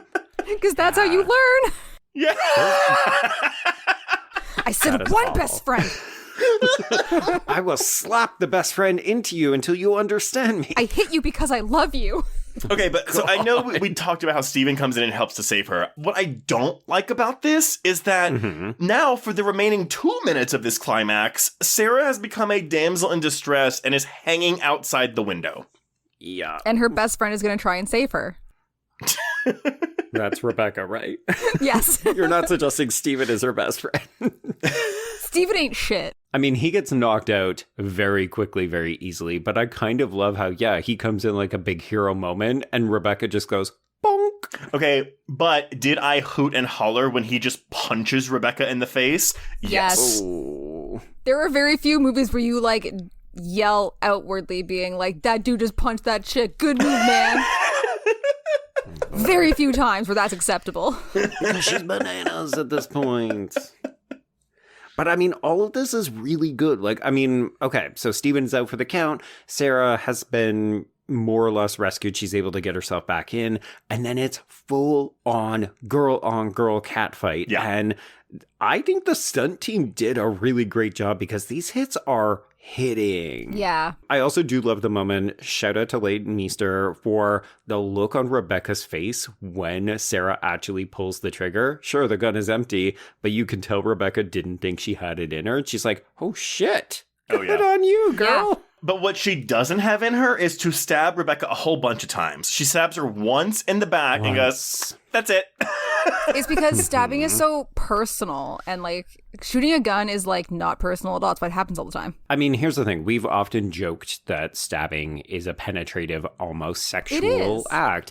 So of course it would make sense that Sarah would give her the most basic bitch stab in the literal back, and that would be enough to kill her, because this movie couldn't possibly suggest that Sarah would have any kind of enthusiasm or agency or passion. No. I'm basically just saying, Sarah's a sad, sad girl, and I hope she went to therapy and maybe found her yum somewhere. And I want to make extremely clear to everyone, like, I have been shitting on this movie, and specifically Minka Kelly's role in this movie. It's her role. It's not the acting. No, there's just nothing that this role...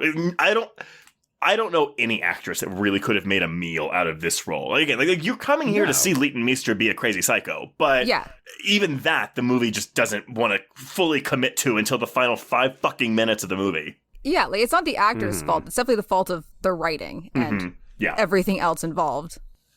It's just wild to me that people were looking at this. I'm sure they were looking at the PG-13 and saying, all we have to do is make this commercial. We've cast it well. That'll be enough. And if you look at the budget, it works, more or less.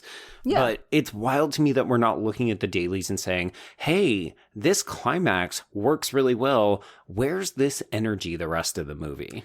No, but it is a case where it's like, hey, like I feel like everyone involved had to have known this was a shit movie, or at least the studio and the production team, like they all knew what they were making, but they were like, hey, we can make this for $16 million. We could easily have this make a $20 million return, like on that at least, and they did.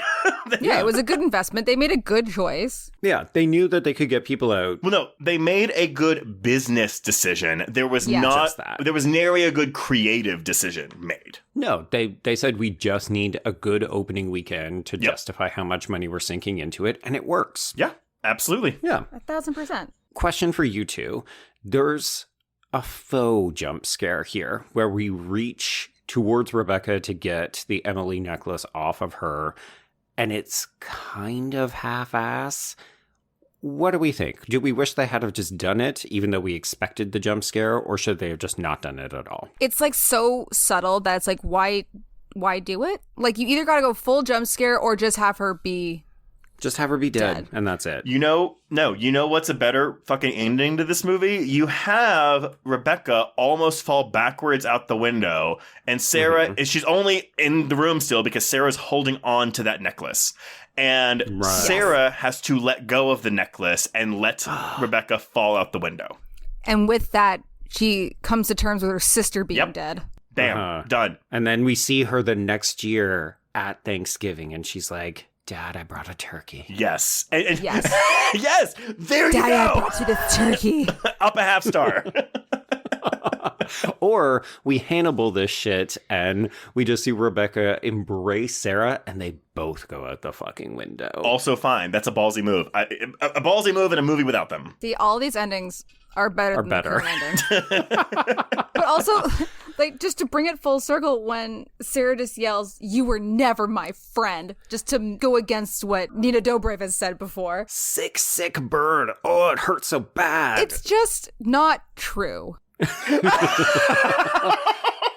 If anything, she was a great friend. She was a great friend. Also, when you were all, sad because your friend ditched you at a bar for hot tubs and whatever else, you called her because she's your friend and she came to you. She wore that fucking ugly jacket that you wanted to style her in for the art show that we never actually got to see. She hid your cat secret. Like, she was a good friend to you. You two were friends. Don't be like, we were never friends. Just be like, you weren't a good friend. There we go. Or like, you're not my best friend anymore. And then throw your friendship bracelets at each other. She is a fickle idiot. That is what Sarah is. Yeah, Sarah's not a good friend.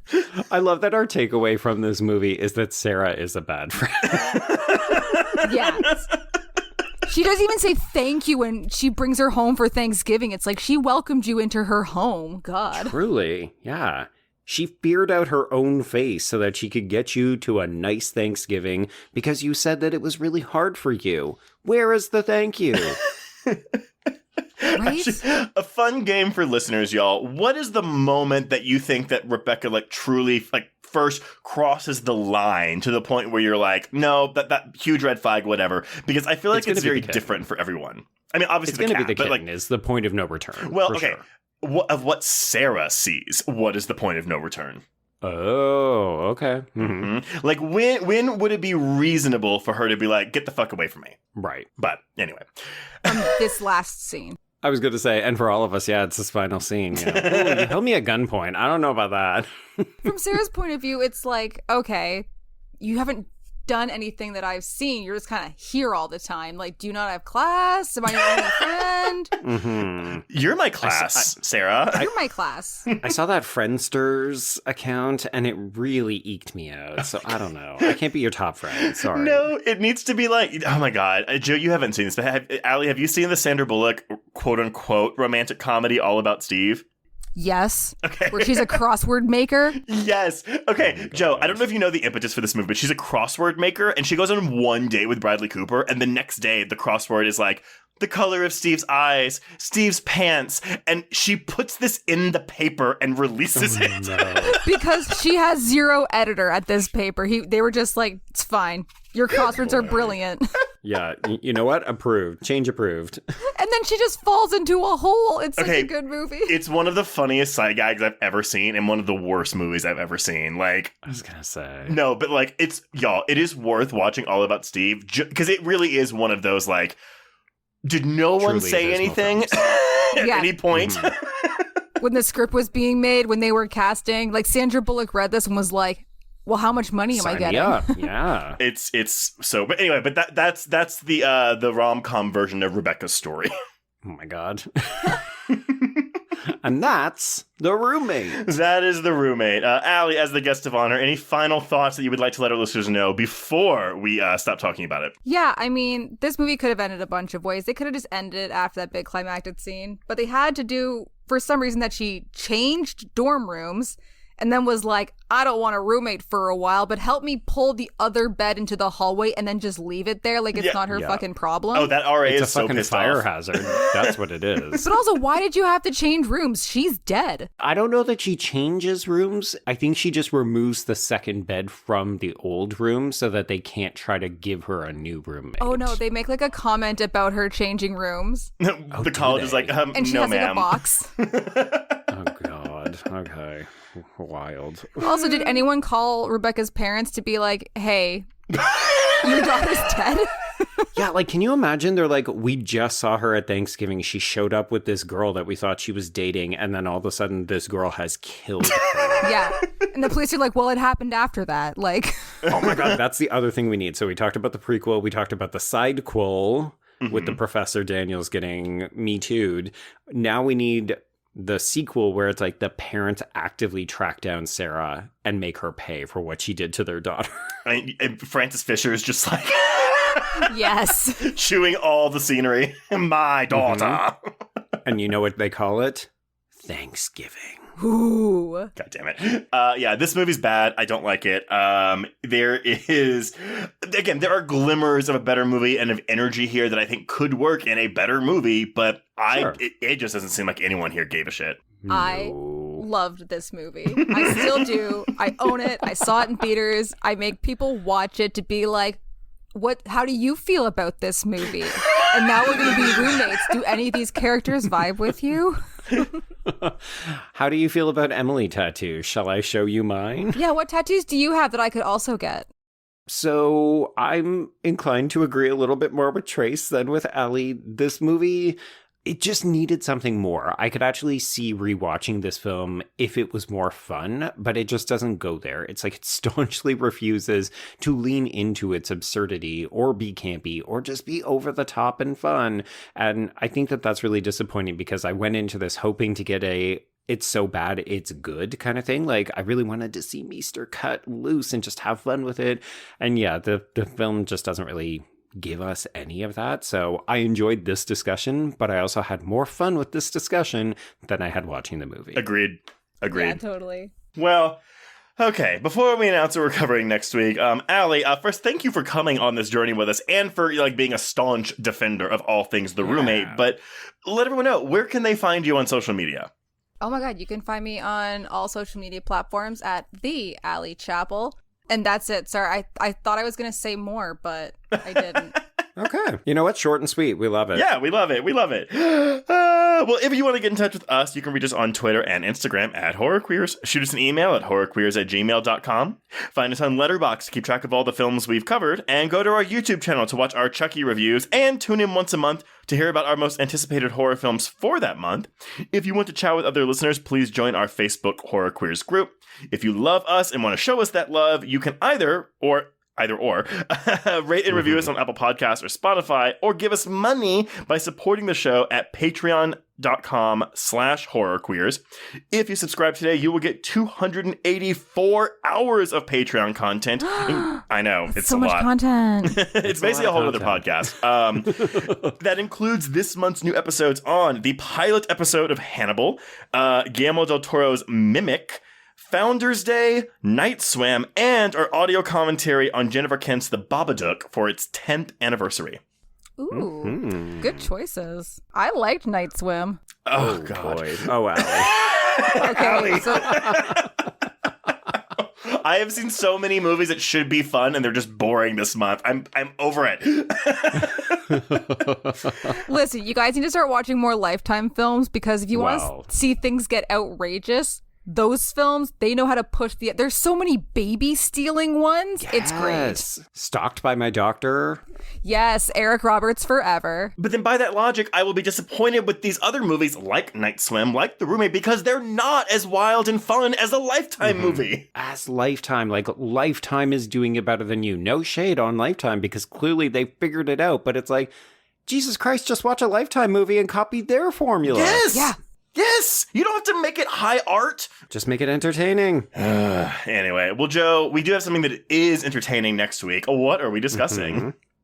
Well, it's kind of funny, right? Because 2023 ended up being a big year for Frankenstein stories. So we should revisit not one of the OGs, because we're not going to go back that far, but let's dip into the 80s and a schlocky B version. So we're finally going to check out Reanimator. Ooh, I love the Reanimator. Yeah. Funnily enough, I actually prefer the sequel Bride of Reanimator to the original, but that's a conversation for next week.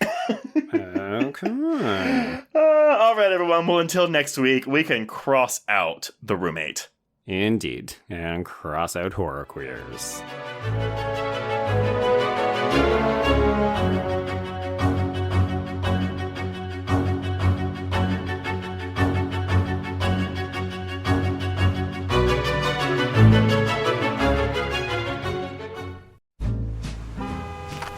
Atlas Avenue, a long stretch of road that encompasses everything the city of Kennett Heights has to offer.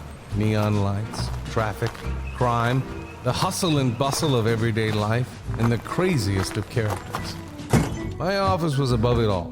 My name is James Locke, and I'm a PI. Hello, Mr. J. How the hell you doing today? Good, Edith. Nearly every year I have a new case. New people to meet, new clues to discover, and new problems to solve. But I do it the old-fashioned way. No technology. Nothing post-1950. Hell, I don't even listen to podcasts, but you should.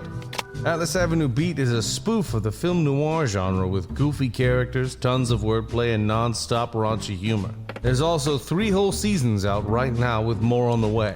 Just search for Atlas Avenue Beat wherever you listen to podcasts or visit us online at bloody.fm.